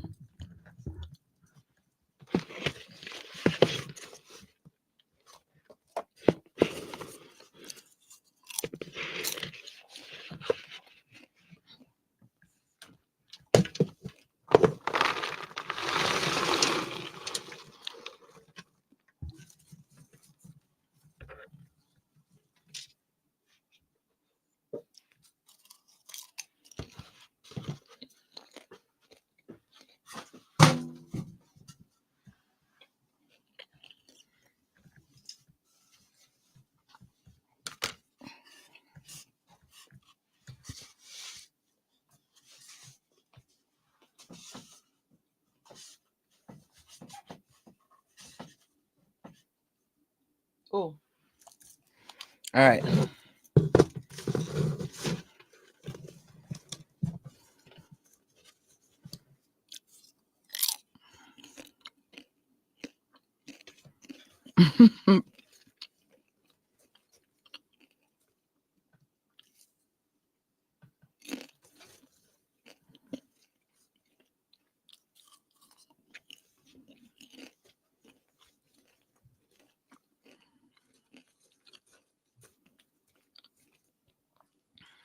Oh wow.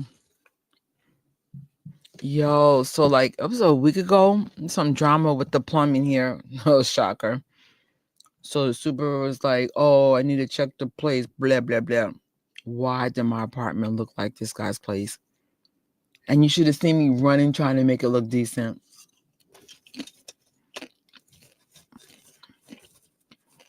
Moral of the story: keep your place clean. You never know what's going to pop up.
You know what question I should have asked?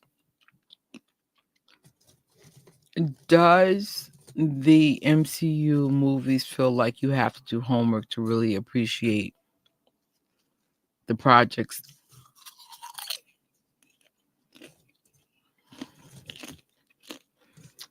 Whoever made the popcorn on AMC Wednesday of last week, you rock. Oh my gosh, bro. It's the best popcorn I ever had. If you are at AMC concession stand around 7 p.m. Wednesday to 6, you need a raise. If the popcorn always tastes like this, I would just order it just to have it. Dang. It's extra fluffy and all the kernels taste like it has butter. So good. This is a popcorn expert.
That is so crazy how this lady set everyone up.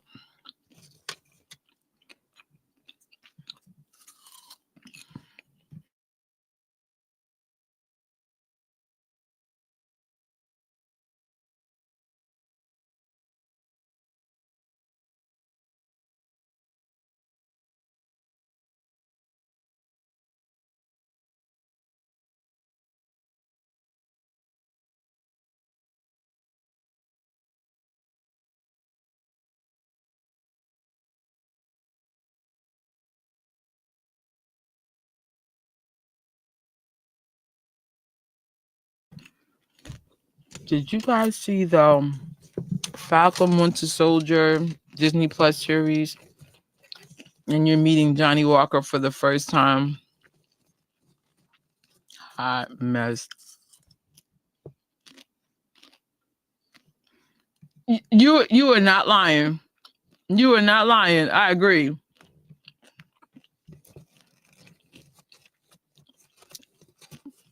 But she does play a good bad guy, but you still feel like a piece of her Seinfeld DNA still in her.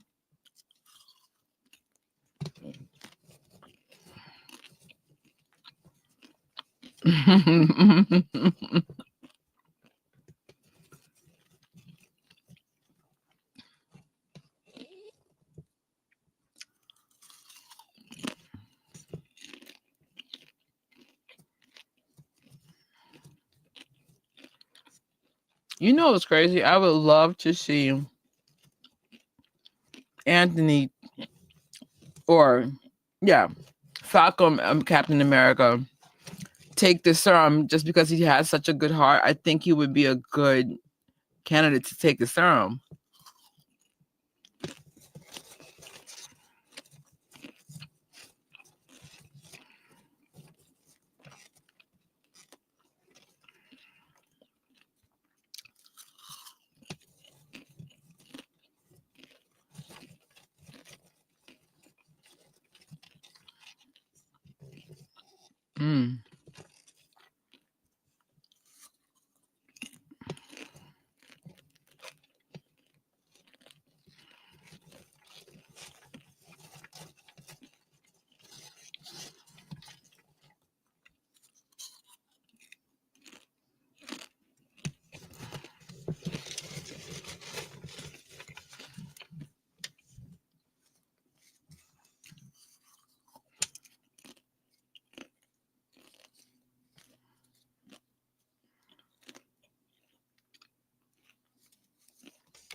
Oh, put this. I really want to eat out the popcorn, but it's not smart. I really like the Isaac Bradley character from Falcon and the Winter Soldier and Brave New World. I was really interested in his story. Yeah, that whole origin story of Isaiah was sad, but it sounded like some craziness the U.S. would do. It's like, oh yeah, we'll use you, and when we're done, we'll lock you up. What I did like about that Disney Plus series, you do get all the backstory of the burden of a black man holding the shield that was held by a white man, the pressure of him being in America. But then after that, that's it. You move forward with your head up high, and that's it, brother.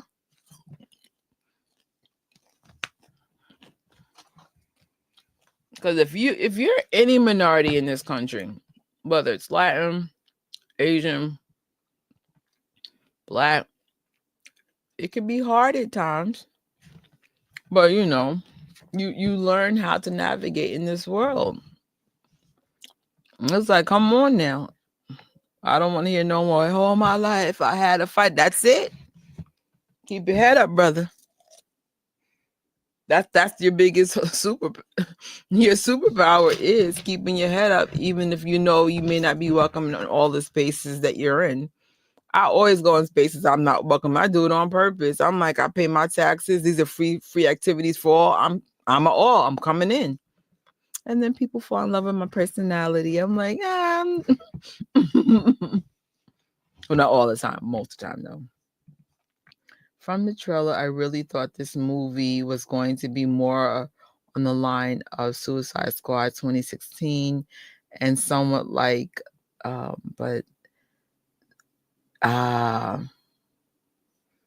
you already know. Sometimes your biggest flex is not being a victim of whatever your background is. Some days suck. Heck yeah. Actually, today, so I wasn't around, but apparently some really horrible thing happened, like racist thing happened at work today. But of course, my coworkers filled me in, and I was actually surprised that not one New Yorker didn't retaliate. It was only like bad. Like people were like, "What?" So I said, "Nobody in the New York tried to put this lady in her place." So we can't do nothing. We're on the clock. But the people that were not working there, the customers, I was surprised they let that rock.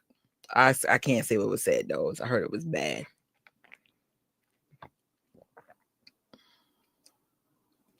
But I know my coworker, she had to take a mental health break. I was like, bro. I said, whatever happened when I took a break, it hit my team bad.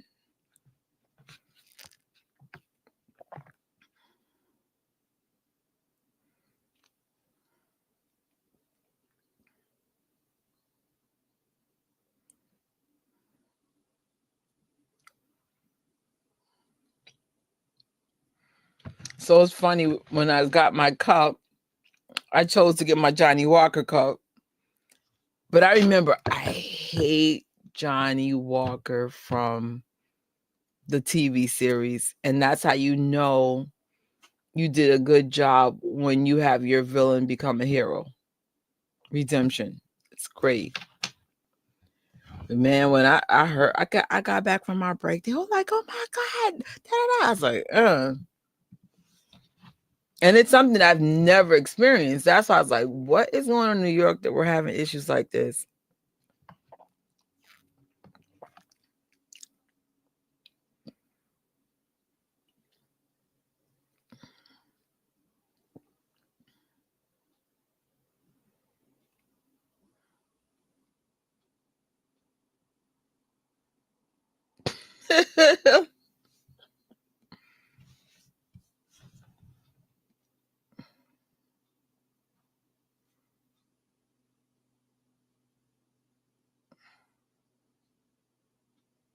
Oh no, not cheap mercenaries.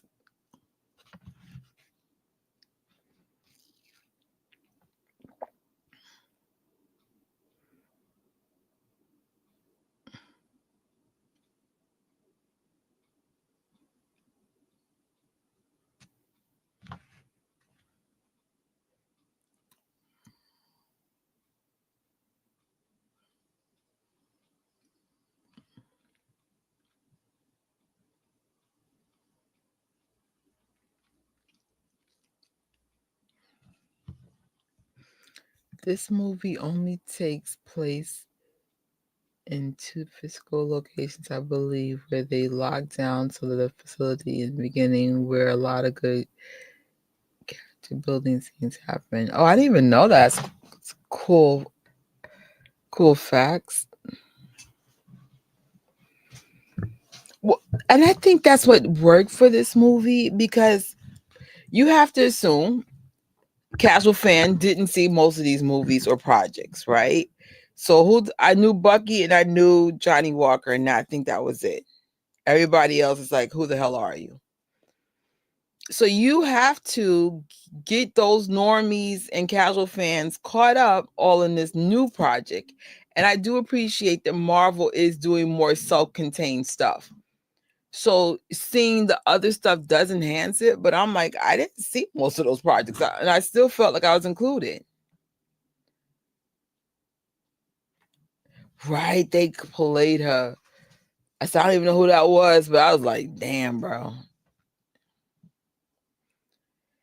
I did see Ant-Man and the Wasp.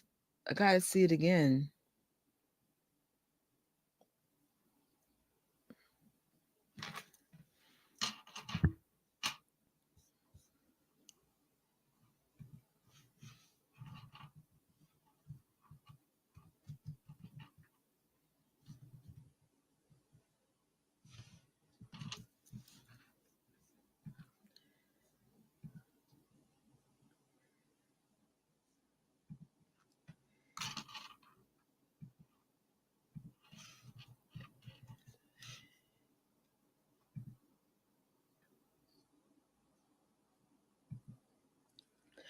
Oh my gosh.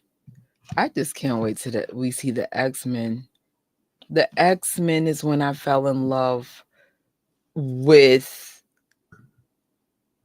Marvel to the level that I am now. And I'm like, so do you guys think that the introduction of the X-Men is going to happen in June or Secret Wars? When are we having the reboot? Is it at Secret Wars? Is it June? I have a feeling, and I'll give credit to other YouTubers with their theories, but basically, because we have no anchors, I have a feeling they're going to probably start introducing much younger members, like that girl. What's her name? She's a Marvel. She's really, really good. Is it Miss Marvel? I think it's Miss Marvel. She is so good. So I feel like Miss Marvel and her friends are going to be those new anchors in the beginning. And I mean, Spider-Man can come. He's young. Was it Ghost or Taskmaster or both that check her out early, right? I don't even remember who took her out, but it was like no type of fight. Like, you're done.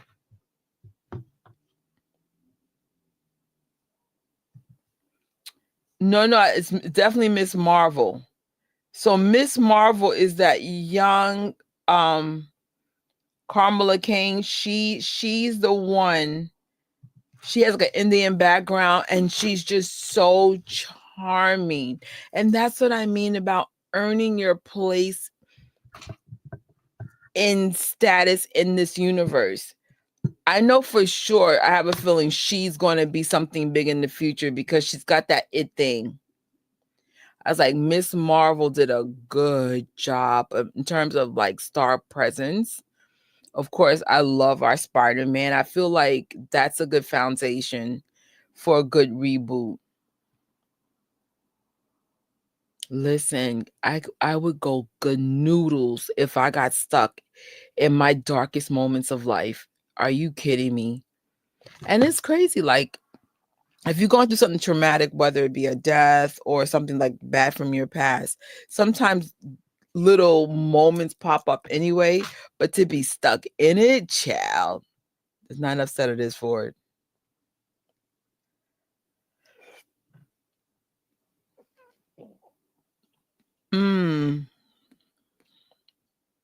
Mm. Well done. Your first test is now complete. Wow. Wow.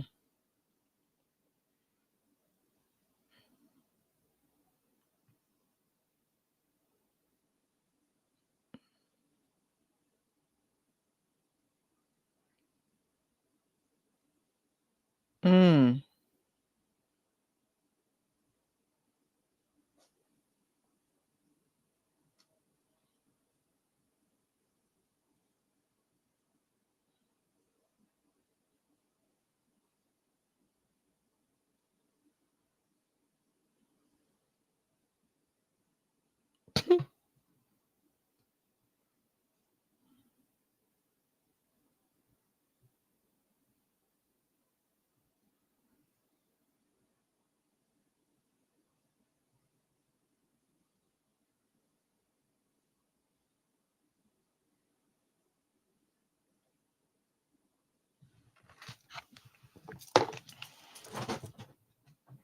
Hey.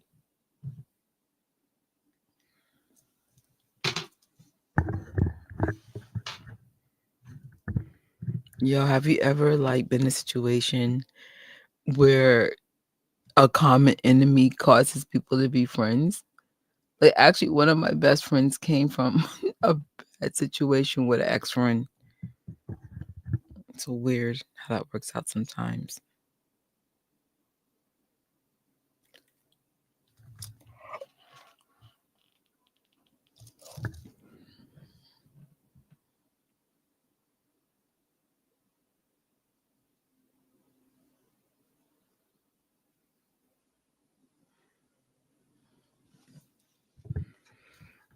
Marvel is doing two things at once for a little bit, building a new Avengers team like Shang-Chi, which I heard was good. I haven't seen that yet. And the Internals, which I also haven't seen yet, as well as a young Avenger team with Kate Bishop, Ironheart.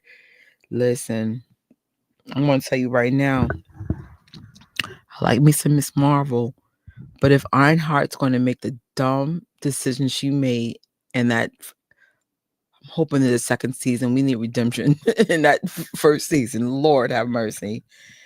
Hulk's son. And it's funny. Now I'm not familiar with the Internals, but Shang-Chi comes up a lot. I heard that was really good. And I think some elements of the Internals is connected with some of these newer movies. I cannot wait to be commercial-free Disney Plus. By the way, I forgot to put it in my slides. They have a package with HBO, Disney Plus, and Hulu for one low price. So as soon as my contract's over, that's the route I'm going. Because DC came out swinging for 2025. Because I'm a punk rocker. Yes, I am. Poor Bob.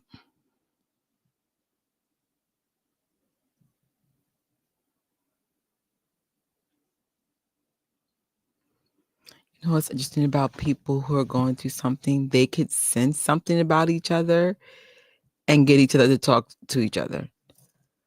Never fails. Not all, but most of the time you can sense things about people in that way.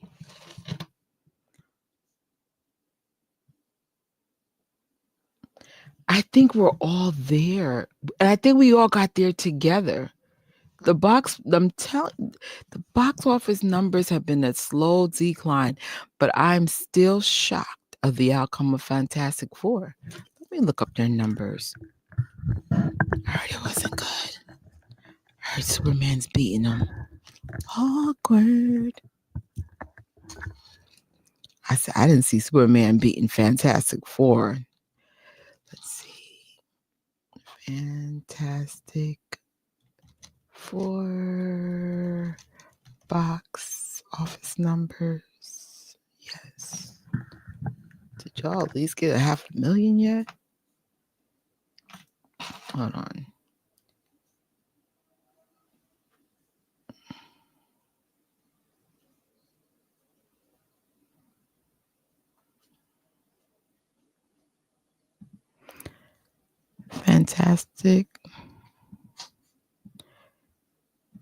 Fantastic Four box office numbers.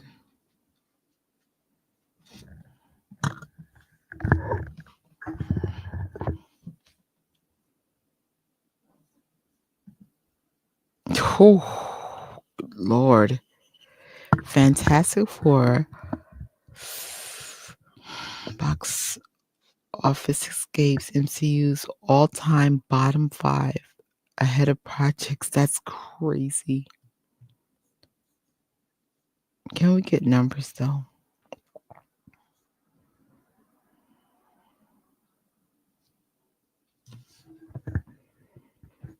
Sorry, they have 282.4 million globally, which is bad for Marvel, especially with Pedro being a key person they hired. Are y'all getting Pedro fatigue? Jurassic Park was way better than the last two. Really? Maybe I'll check it out. Maybe you have a free ticket somewhere. And they easily crossed $1 billion,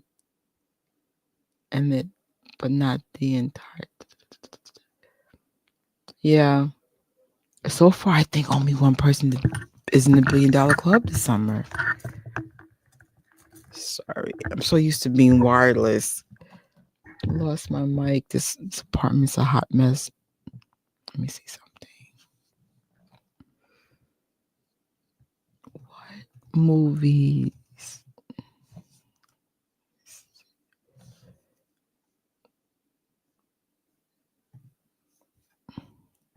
What movies are more likely to make it to $1 billion from the summer lineup?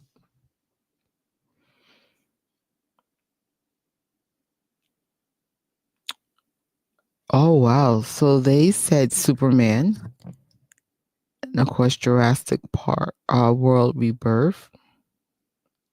Being strong. They did not say Fantastic Four, though.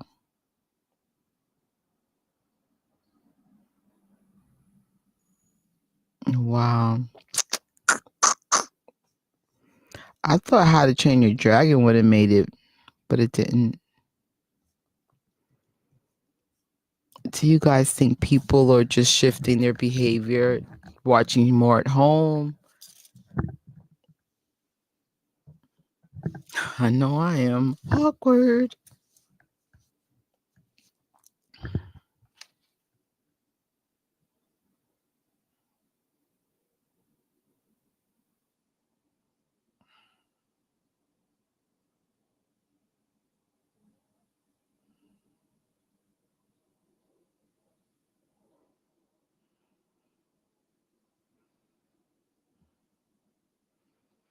I know for me, my standouts in this casting is Johnny Walker, Bob, of course, Bucky, what's her name? She's the main lady. Begins with a Y. You said her name earlier, Danny. But for the most part, this was cast really well. Bunch of misfits that made magic on screen. Even though some of you don't like it, I like this one a lot.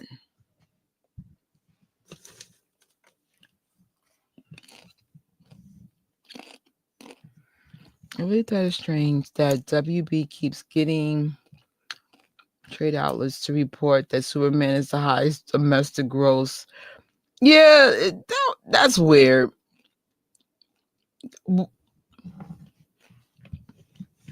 Just we want to see, are you going to be Man of Steel domestically and abroad?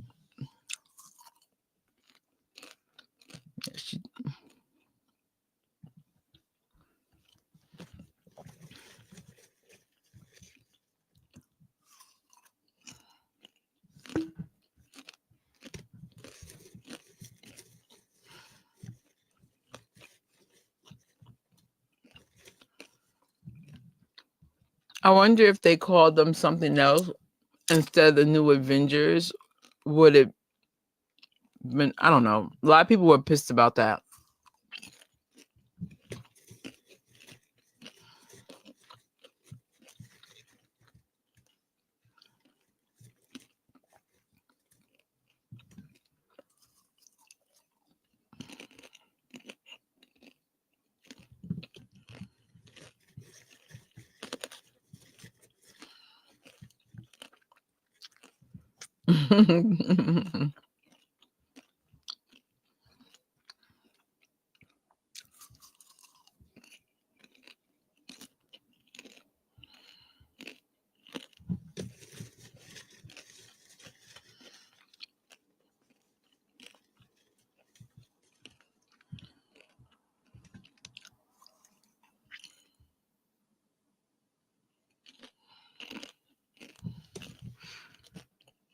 I know someone like Johnny Walker.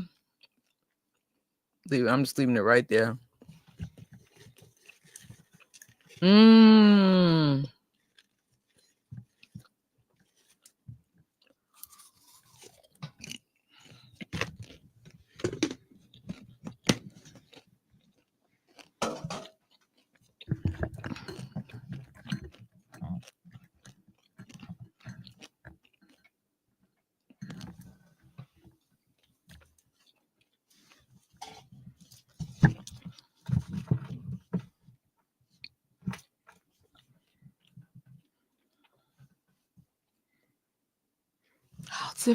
How different would Marvel be if they never fired James Gunn? How different would DC be if they never fired James Gunn? Will we still be in the Snyderverse?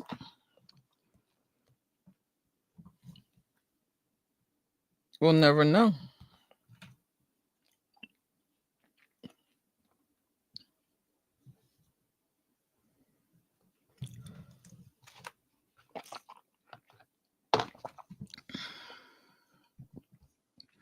What threats could this new Avenger team take on?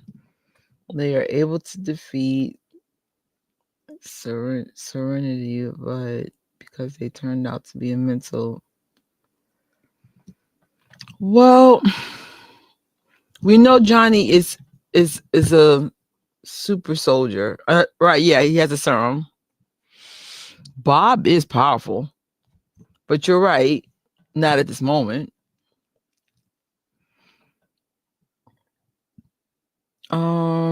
Yelena, she's a trained assassin, but I get what you're saying.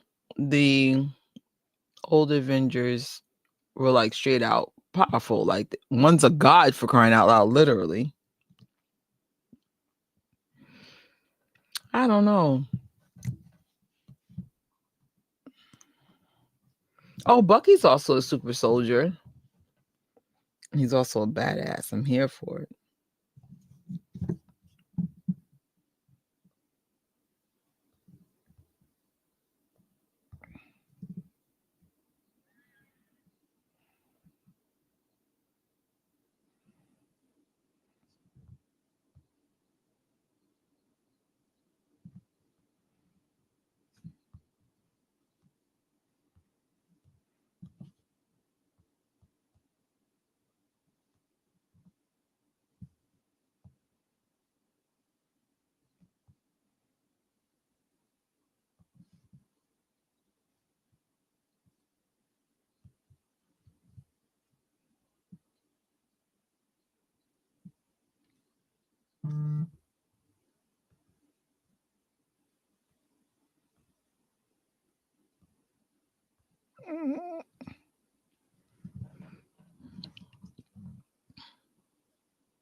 Oops.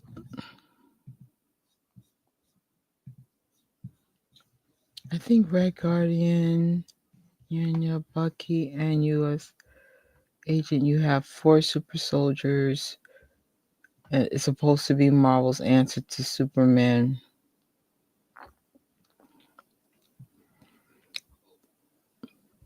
But I wonder how they're going to do.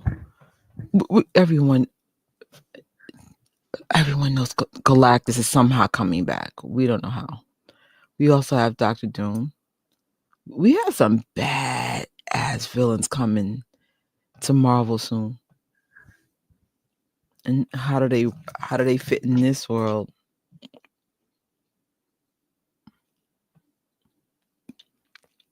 You know, Bob's gonna be okay though. Bob got people turned into shadows. Become a problem to Bob. Bob makes you go away.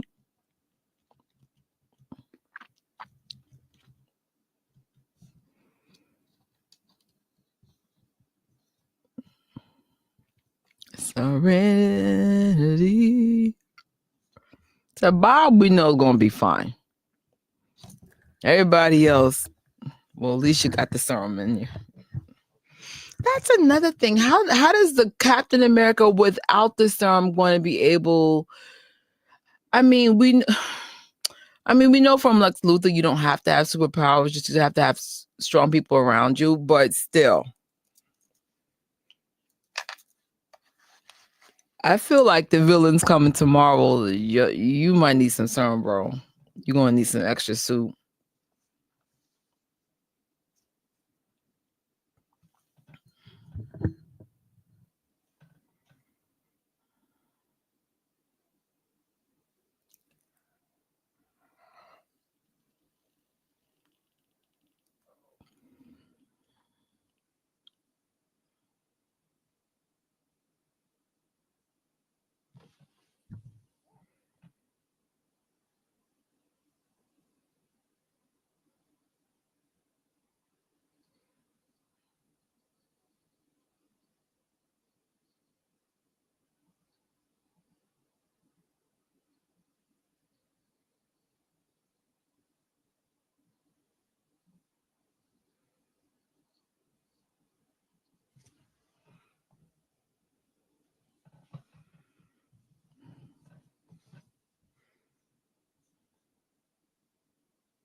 I agree. Like it didn't make any sense.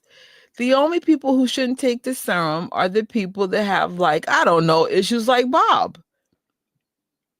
I think Anthony Mack would be a great person to take the serum. He seems to have a really good head on his shoulder. I think he would be like a Chris Evans type and be a morally centered person to be able to have that serum. Like, we're not going to have a John Walker repeat and killing people in front of other people's cameras. He's going to be all right. I wonder if any, you know how sometimes fans will make a version of a project but make it better? I feel like someone needs to have a fan edit of Brave New World.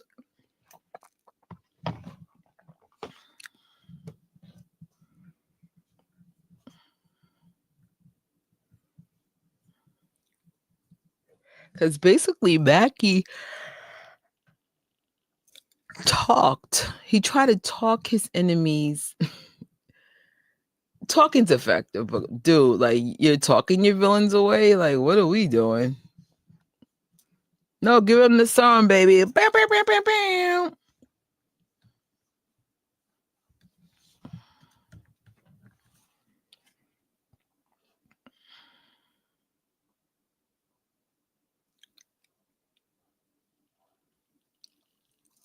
Oh no, not a yarn. No. Let me see. We have an hour and 20 minutes left. Can I make it?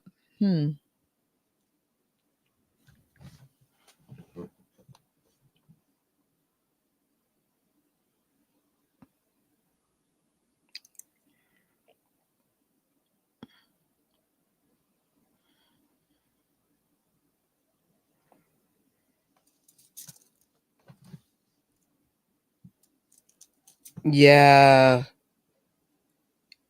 It's like, what the? And again, I didn't hate it. I just feel like you guys either should have reshot that movie or let it go, or because now you got people pissed, as always. Remember when Marvel could do no wrong, especially MCU? Oh, those were the days. Oh.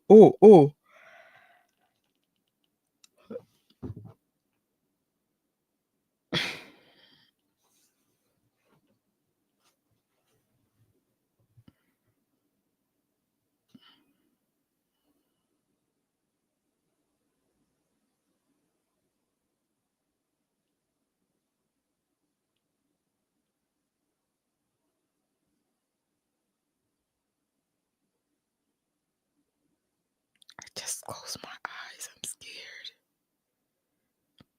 The minute Bob got up with not one hole in his body, you would have saw me run and said, I'll deal with the consequences later. Could you imagine being like a cop or fire department person, a fireman or woman, or in military, and you see something like this and you're obligated to stay? That's when you just say, I quit. Forget the 2 weeks. I quit.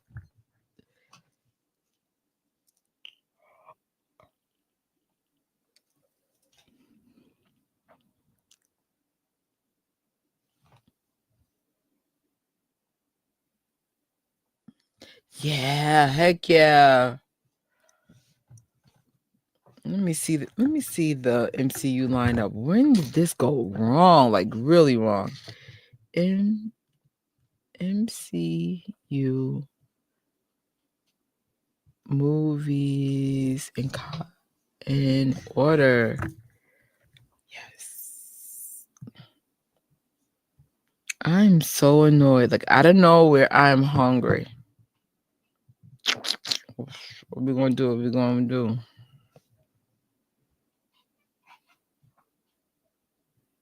Okay. So in phase 3, I miss Black Widow. Hold on. I feel like I missed a lot of phase. I also miss some Ant stuff too. Galaxies. Dad, actually, I've been gone for a minute. Hold on. I've never seen Galaxy of the Guardians yet. I didn't have a shot, did I?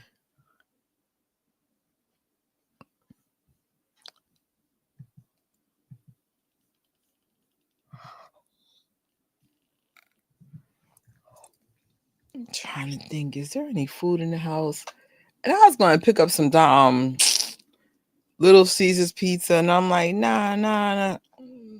Grilled cheese will do it. No, it's not. Not for a late live.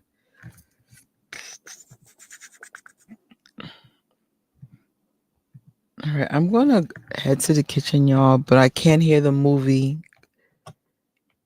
I wish I had my wireless mic because I could actually talk.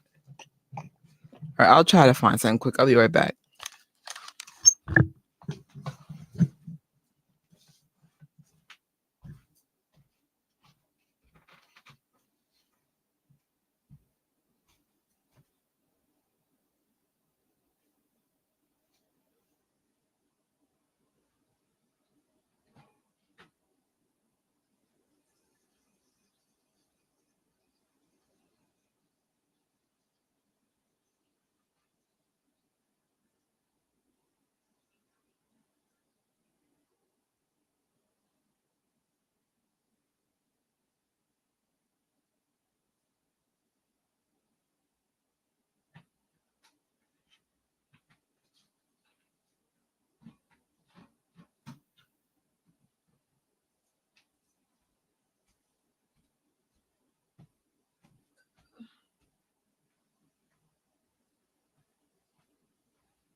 All right.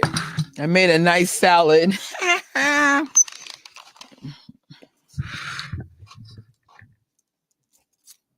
Right? It's crazy where we live. It is still open, but I'm like, that's all right.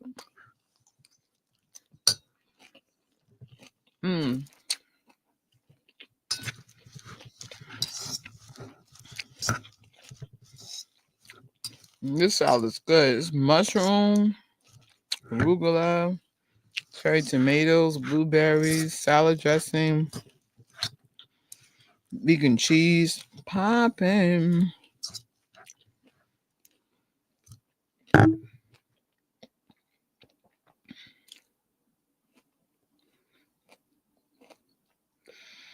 It's kind of a tie. I would say Fantastic Four has a little bit more organic reach because of the kids with the sweaters and stuff. So mad people, and like, at least when the first week they all had them sweaters on. Them sweaters like $60.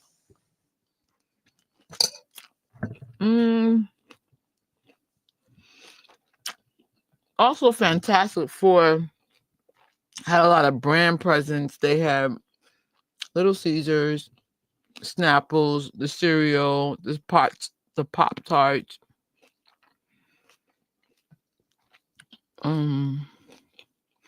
Superman had the Arizona tea, the Milk Bones. I think the milk was also Fantastic Four. But they both did their thing with the marketing. But for me, I'm giving the marketing a little bit to Fantastic Four.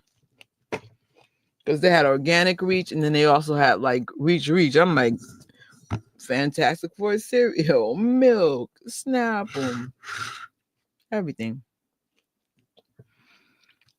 And then the tour, actually, I would say even did well with the media tour.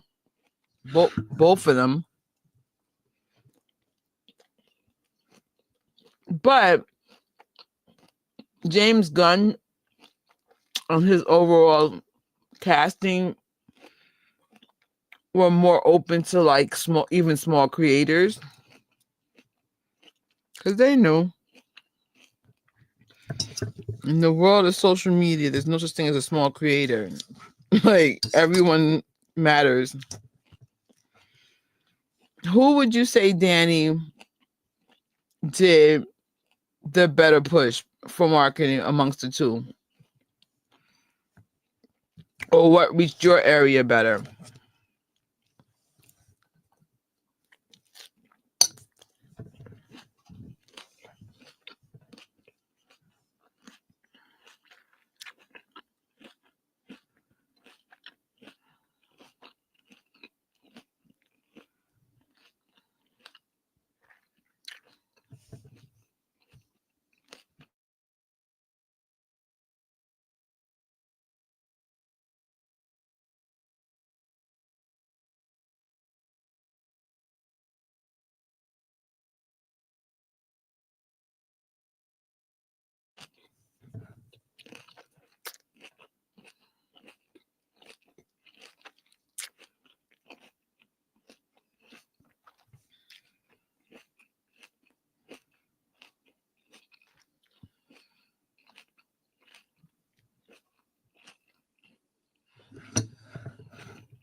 I would say Superman did a great job marketing to the demographic going after the youth and toys, social media, and so much.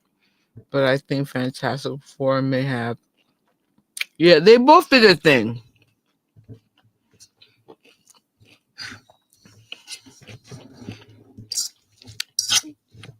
But the only challenging thing, in my opinion, I feel like Fantastic Four was a little heavy for the youth. Like, the fourth time I saw it, I saw these two kids. And that's another thing. I barely saw kids in Fantastic Four. Like, barely. And I saw that thing 4 freaking times. When we went to the fan event, if I'm not mistaken, I didn't have one kid in that theater. And that fan event was at 7 o'clock, which is relatively early. There's no school yet. Said, man, Superman, you saw kids there all the time.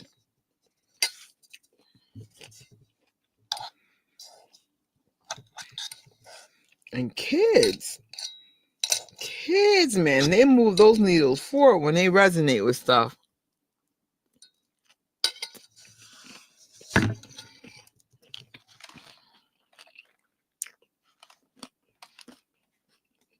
Kids and teenagers.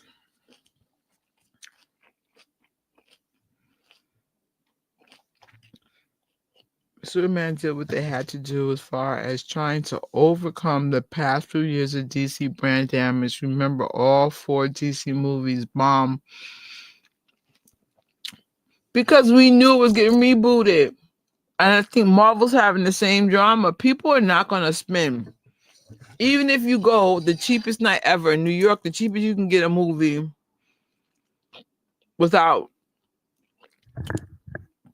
using your rewards, I think it's $10. People ain't gonna waste their money if they know they're wasting their time. There's whispers of a reboot, and I bet you it's doing the same damage it did to DC. I said, I'm not paying no money. You're telling me you're rebooting? What am I going to the theater for?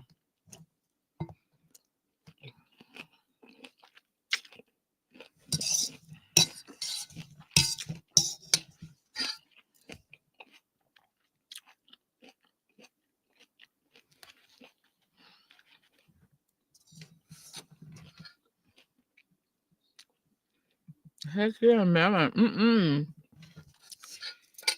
Whispers of a reboot's happening with Marvel, and people are like, what am I spending my money for? I'll wait till you get your stuff together, and we'll see you then. But I know for a fact people are hyped over Dooms. Like, back and say, because in my business, we see a lot of comic heads. And I always ask them like hot topic questions, like, "Oh, have you seen the latest movie?" And a lot of them say, "No, we're waiting for Doom. We're waiting for Doom."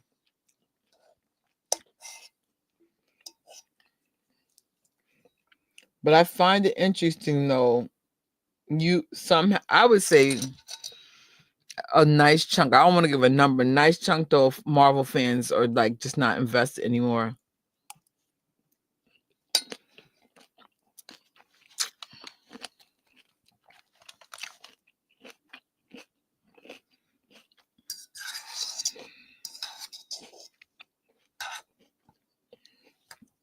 Oh, I'd have been devastated if I saw anyone shot and I'm a child.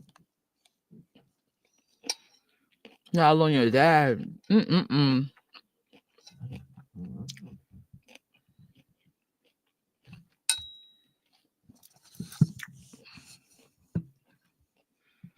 Blue Beetle didn't connect with anything and didn't take the place in any universe. They mentioned other DC heroes, but nothing specific.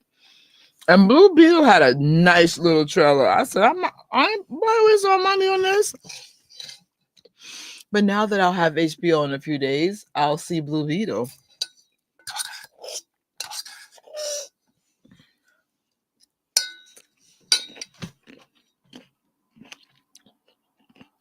I wonder how many people are going to sign up for HBO or the HBO DVD, Disney Hulu bundle because of the success of Superman. Because now you'd be like, oh, now I have to catch up. I need to see what's going on. What did I miss?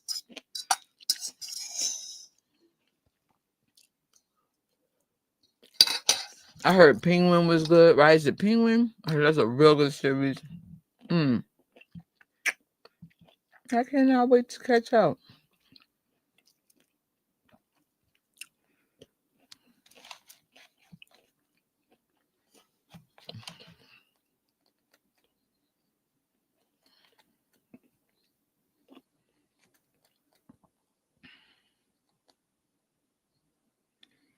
I made the spiciest mushrooms on the planet.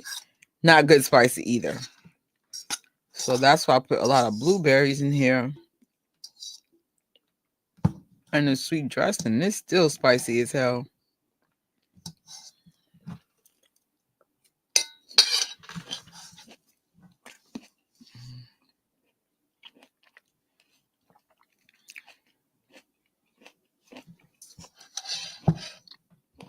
I talked to so many people this summer that said they used to be a Marvel fan but have no plans to watch any of the movies this year. No, that's crazy. I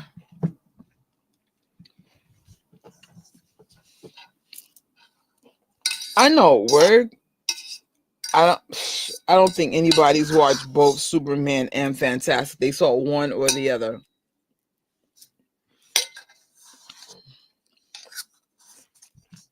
And I got a big Marvel fan at my job. Like, he spent a crap load of money on that Fantastic Four watch. $600 watch. So he saw Fantastic Four, but not Superman. But then he said it was okay. And then when I asked him, can you elaborate? He couldn't. I said, say less.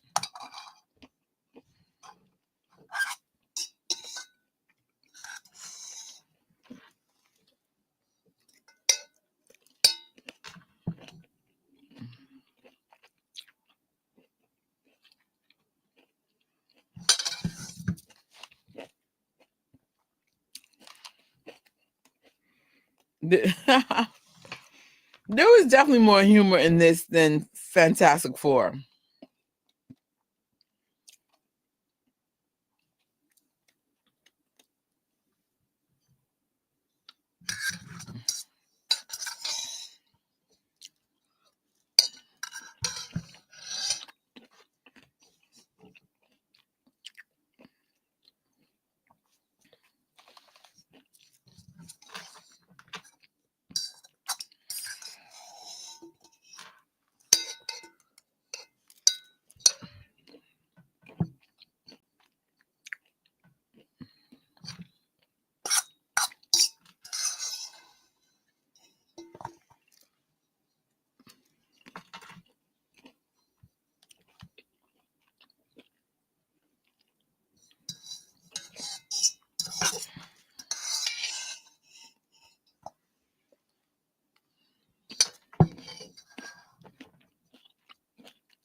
I feel like Superman and Fantastic Four could have had the benefited by being 10 to 15 minutes longer. At least I feel like they were heavily edited down to the...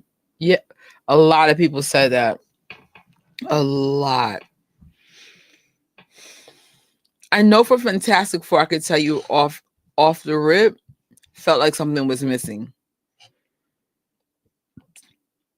Superman, very fast paced. Gave me a lot of TikTok energy, but not in a bad way. Just, it made sure you just never lost interest.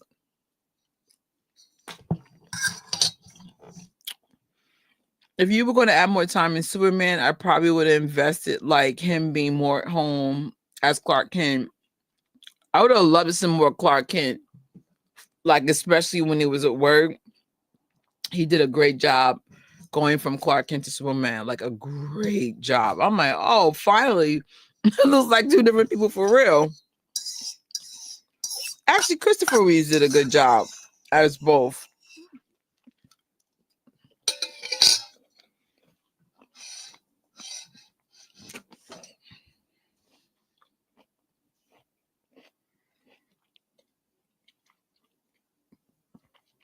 was a really good, sweet, spicy salad. And it, most important, I ain't hungry no more. Because I could have did a grilled cheese sandwich or another one, but the problem is it's vegan cheese, so you have to like, it takes way longer to cook it because to make it melt. And I was like, it's not that deep. I just need to eat.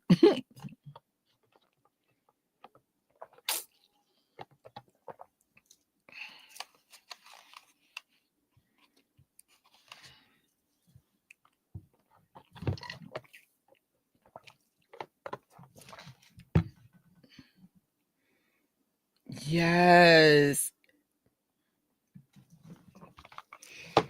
I'm hoping that once we get the digital releases, that there is some bonus footage on both sides, even though they're saying like Fantastic Four, there will not be his director's cut, but some unseen footages would be nice.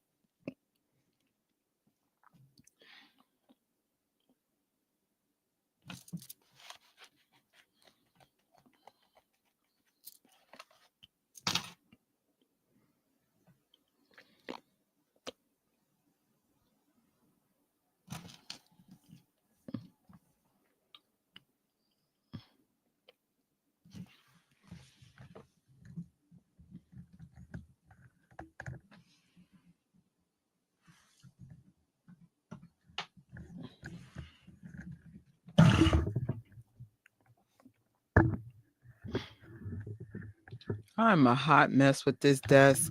I keep saying I'm gonna clean my office.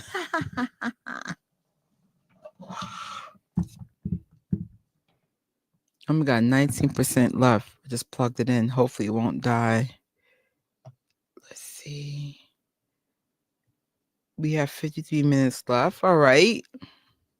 Thank God I stopped yarning. Maybe it was getting up and getting some salad.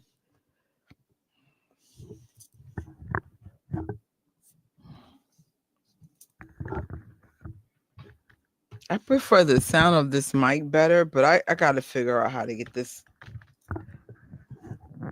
set up better. It's a hot mess.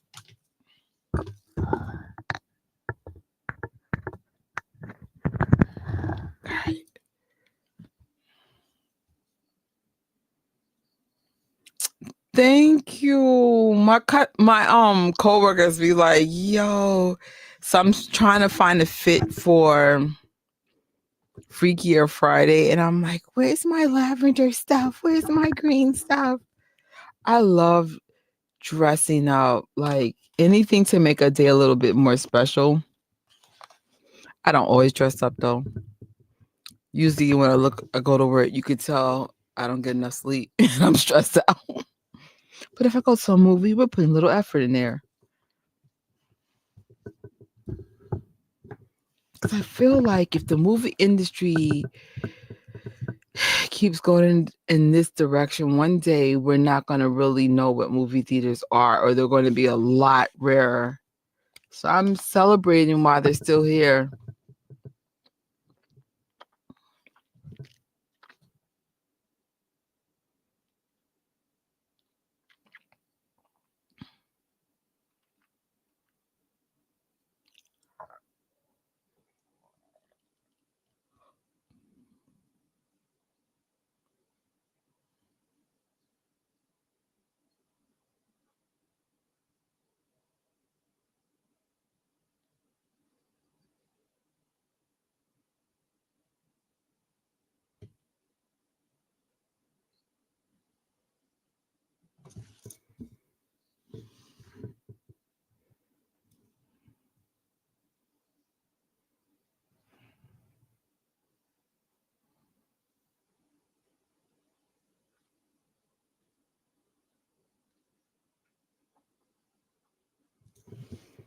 I heard about weapons. I wonder if I should put it on my list. I'm assuming you don't have like New York, we just jump on the train and then we're like in the theater in 20 minutes. So I'm sure it's like a bigger effort for any state, even New Jersey, which is right next to New York. And it's like, bruh.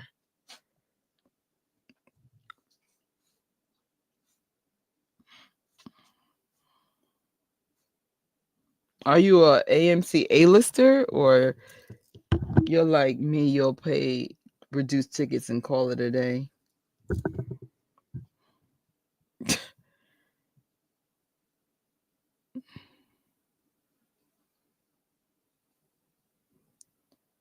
The Century.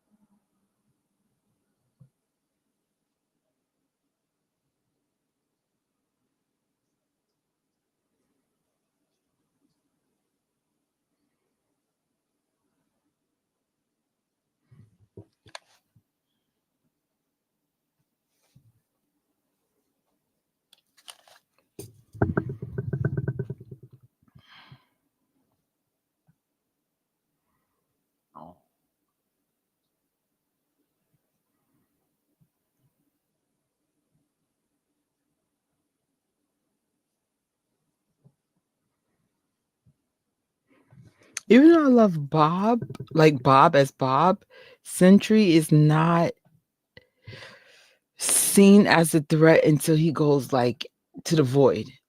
Like I feel like it's not like the Galactus. I felt like I was holding on to my breath. Or Luther holding on to my breath. Sentry, he never, even when he was at his darkest, didn't have enough presence to be as much as a threat.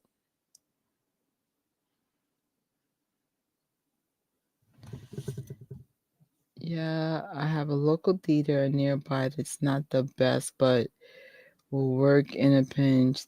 The AMC I go to is 30 minutes away, but worth the drive. Wow. I feel like you drivers don't get enough credit for like going out of your way. Like, I can't lie, it's not a big deal for me. Like, I have theaters all over New York. I'll be like, all right, get out of work, boom, boom, 5 minutes till you're right there.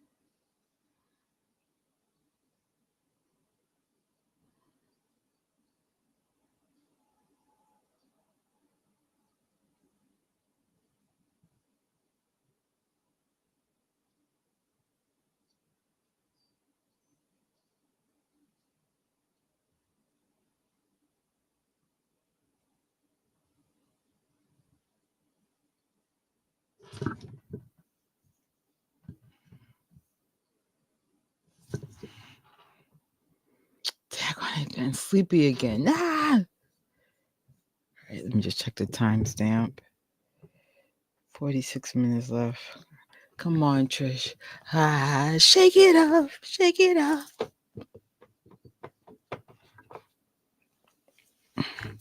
I've been sleepy the entire week. I was supposed to do this live yesterday and literally passed out on the couch. iPad open and everything. I was like, oh man. Whenever I fall asleep with my iPad open, that's a whole different level of tired. So usually at least I can get my equipment away, go to sleep, lay down. Yo, he climbed on Bucky.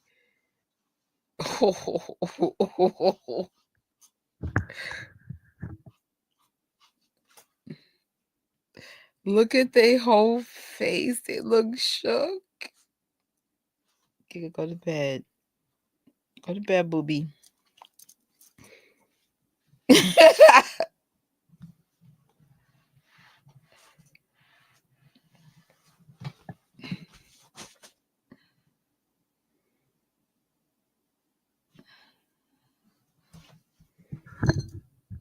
I like how Century put Val in her place. Like, sis, not on my time watch.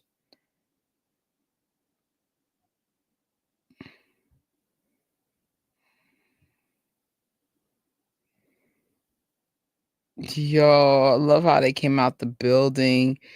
This guy's whole arms in someone else's hands. I'm weak.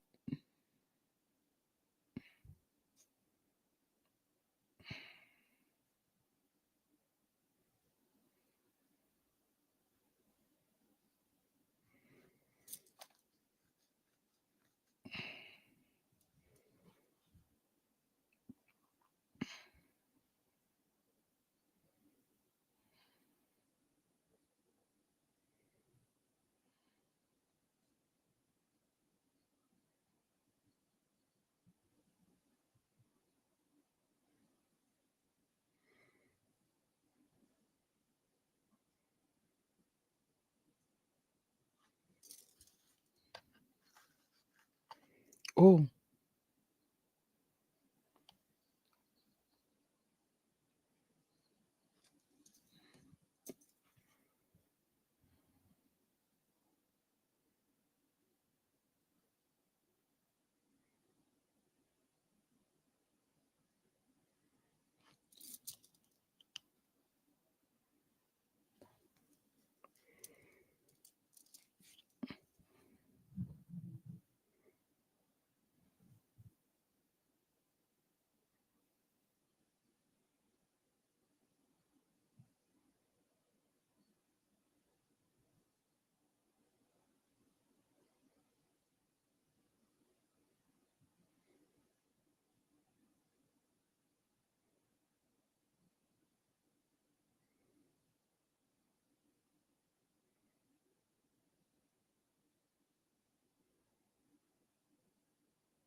whoa.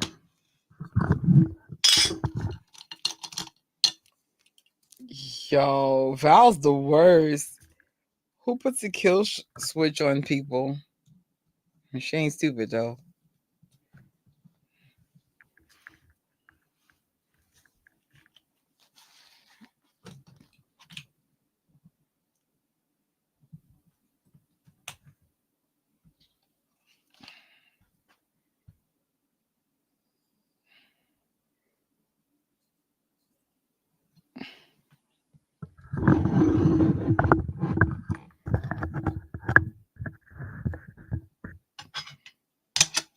Huh.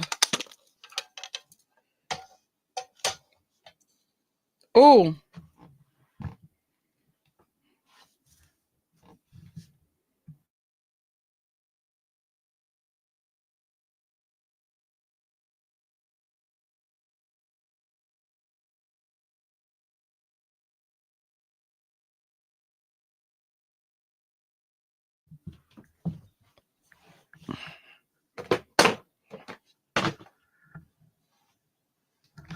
Oh, it's a good thing I drank my water. Awkward.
Mhm.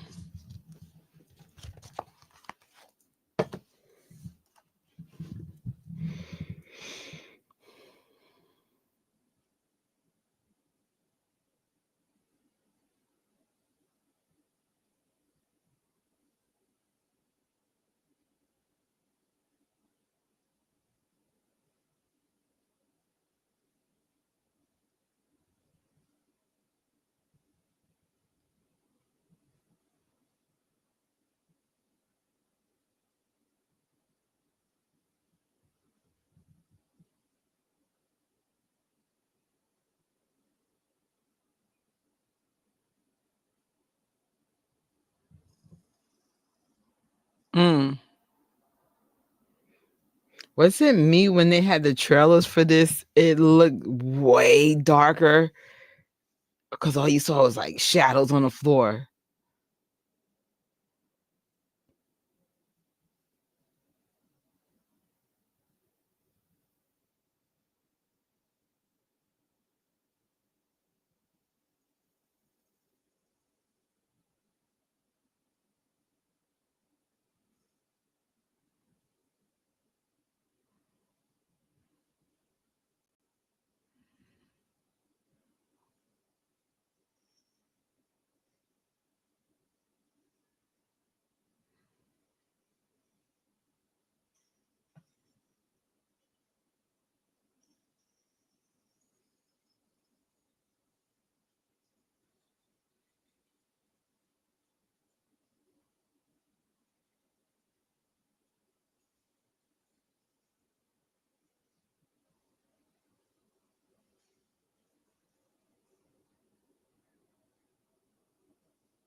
Oh shit! Hold on, someone's in the house. Give me 1 second. It's one of them weird nights.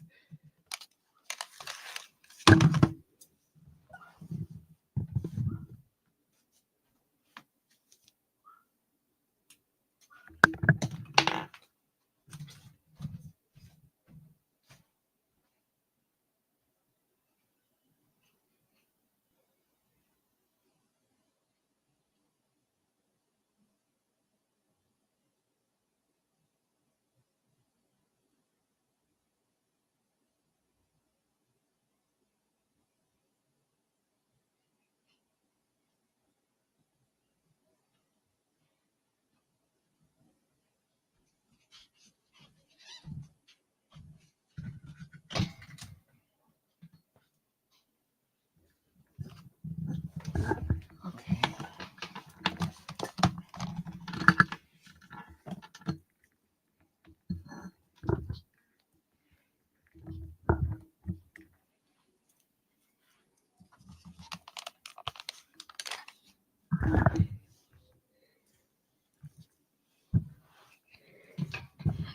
Yo, this shadow thing was nuts.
Mm.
We better see him. I'm low key mad we didn't see him in the post credits.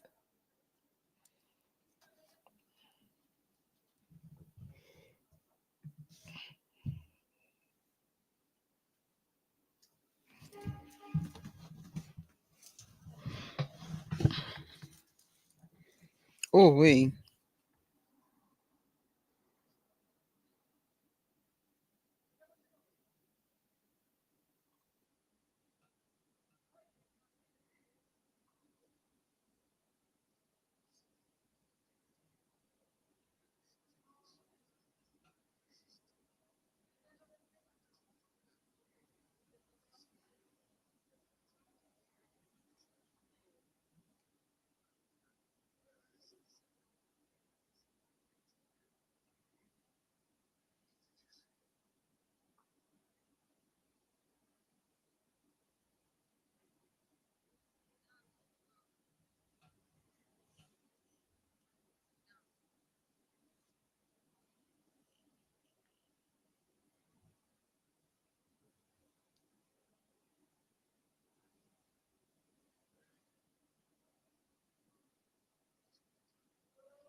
That's funny. She's so sarcastic.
Okay, stop, boo boo.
Why did I fall towards it? I hate you right now. Check on it.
I'm so sleepy. It hurts. I fell asleep and was biting my tongue for a minute. Now my tongue's sore. Jeez. And I missed the whole end. Make this make sense. Yo, Dan, I'm going to choke you. This is so funny. You ain't lying. But I did see this enough to know how this ends. Ooh-wee. I felt it coming. Funny. He said, we lost Trish in the void. Hell yeah. Hell yeah. Oh, my God. All right. I mean, Louise ain't got to work tomorrow. It's my first Sunday off in months. Whoops. Oh, excuse me, y'all. Excuse me. Tag. I must have fell asleep in the lab. I was asleep for a minute now that I think about it, bro. One day I'm going to make a compilation for every time I fell asleep during a live. Lord have mercy. This was a good nap, though. I had a very good nap. All right. Bro, funny. He was like, we lost her. Yeah. It's crazy. When I came on, I was like, I should be fine. And then I felt it. My body gives me a 5-second warning and be like, sis, you about to fall out. All right. Anyway, thoughts. Don't fall asleep during the movie. Just kidding. I don't know. There's something about that I love that the op was basically your energy. Like, that's crazy. I think the first time they really toyed with that with a villain, I found it interesting, not in a good way, that Sentry was so easy to control. In terms of, like, she knew how to get him to calm down, basically, and it's like, for something that's so powerful, why was it so easy to, like, get him under control? But that's kind of whack. But I wonder where these new adventures are going to play into the world of Secret War and the Doom. I feel like it's like, yes, they're all souped up. The Void is no joke, though. Void definitely gonna give them a run for their money. But, like, well, I wonder how many people are gonna die. That's another thing. What are the stakes? Are people gonna die? But at least what they, oh God, it tastes like plastic. Ugh. At least we got, I can't say new characters, but we got introduced to a new team that had a good chemistry, that works. It's believable. A lot of them were suffering from their demons from their past, and they found a way to overcome it, and I guess start all over, or redeem themselves as the new Avengers. Now, of course, there's some pushback. You know, Cap ain't having it. I mean, we know Cap is going to be back, but we like, are you going to mute his voice, or are you gonna elevate Cap? Like, oh God, I feel like the next two projects are so ambitious and so much weighs on this phase. I mean, we got our first official movie was the Fantastic Four. Of course, this one ends with the credit of it appears to be the Fantastic Four, I guess, headed to Earth 616. Spoiler alert, if you don't know it, the Fantastic Four is not on Earth 616, at least not yet. So I don't know. I mean, for some, like I said, for me, like everything about it worked in the sense of getting behind a mind of someone that is dark and what's filling them up inside. It's like, I don't know. It's like from the opening and the way she jumped off the building, I said, damn, that someone is feeling it. But I can't believe it was 20 minutes. Like, I was biting on my tongue. My tongue is so sore right now. Ugh, thank God God made our tongue stronger. But those are my only thoughts, considering I fell asleep and I'm falling asleep still. Our next and final conclusion of our Fantastic Four weeks will be a review of this amazing film. You see how I'm dressing now? Actually, that dress came from Macy's. It was a Macy's exclusive. And I remember when I brought it, I was like, oh, I don't know if I'll ever wear this. But it was a good price. I was like, let me store it in my bag. And now that is like, meow, meow, my outfit. That was the last time. It was funny. Every time I saw Fantastic Four, I had like blue on or something. And I said, we're going to switch it up. We're going to pick a nice orangey color. Brick house.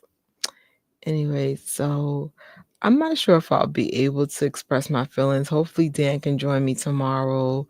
I'm not sure Jenya's going to be able to join me. But the point is, I'm kind of curious to see like what everybody's like views were. Like, did you love it as it was? Or there was like, for me, it's definitely something missing. But that's obviously the new normal with Marvel lately. Something missing. All right, so I'm going to go back to bed and see you guys in a few hours, hopefully. Thank you as always for watching. We try not to fall asleep during our lives, but we wouldn't be Trisha without falling asleep for your first live of the month. Bam, bam, bam, bam. But thank you guys for the thumbs ups, any support, and don't forget any way you can support the channel, whether it's getting something in affiliate links with Amazon, or if you want to do StreamYard yourself, if you join a plan, I get us $25 quick pack, or you can always leave a sticker smash. We call it super sticker or super chat. But yeah, we definitely need the lights on, like literally. Got another bill with kindness and Lord. But see you guys in a couple of hours. And of course, have a good night. Bye.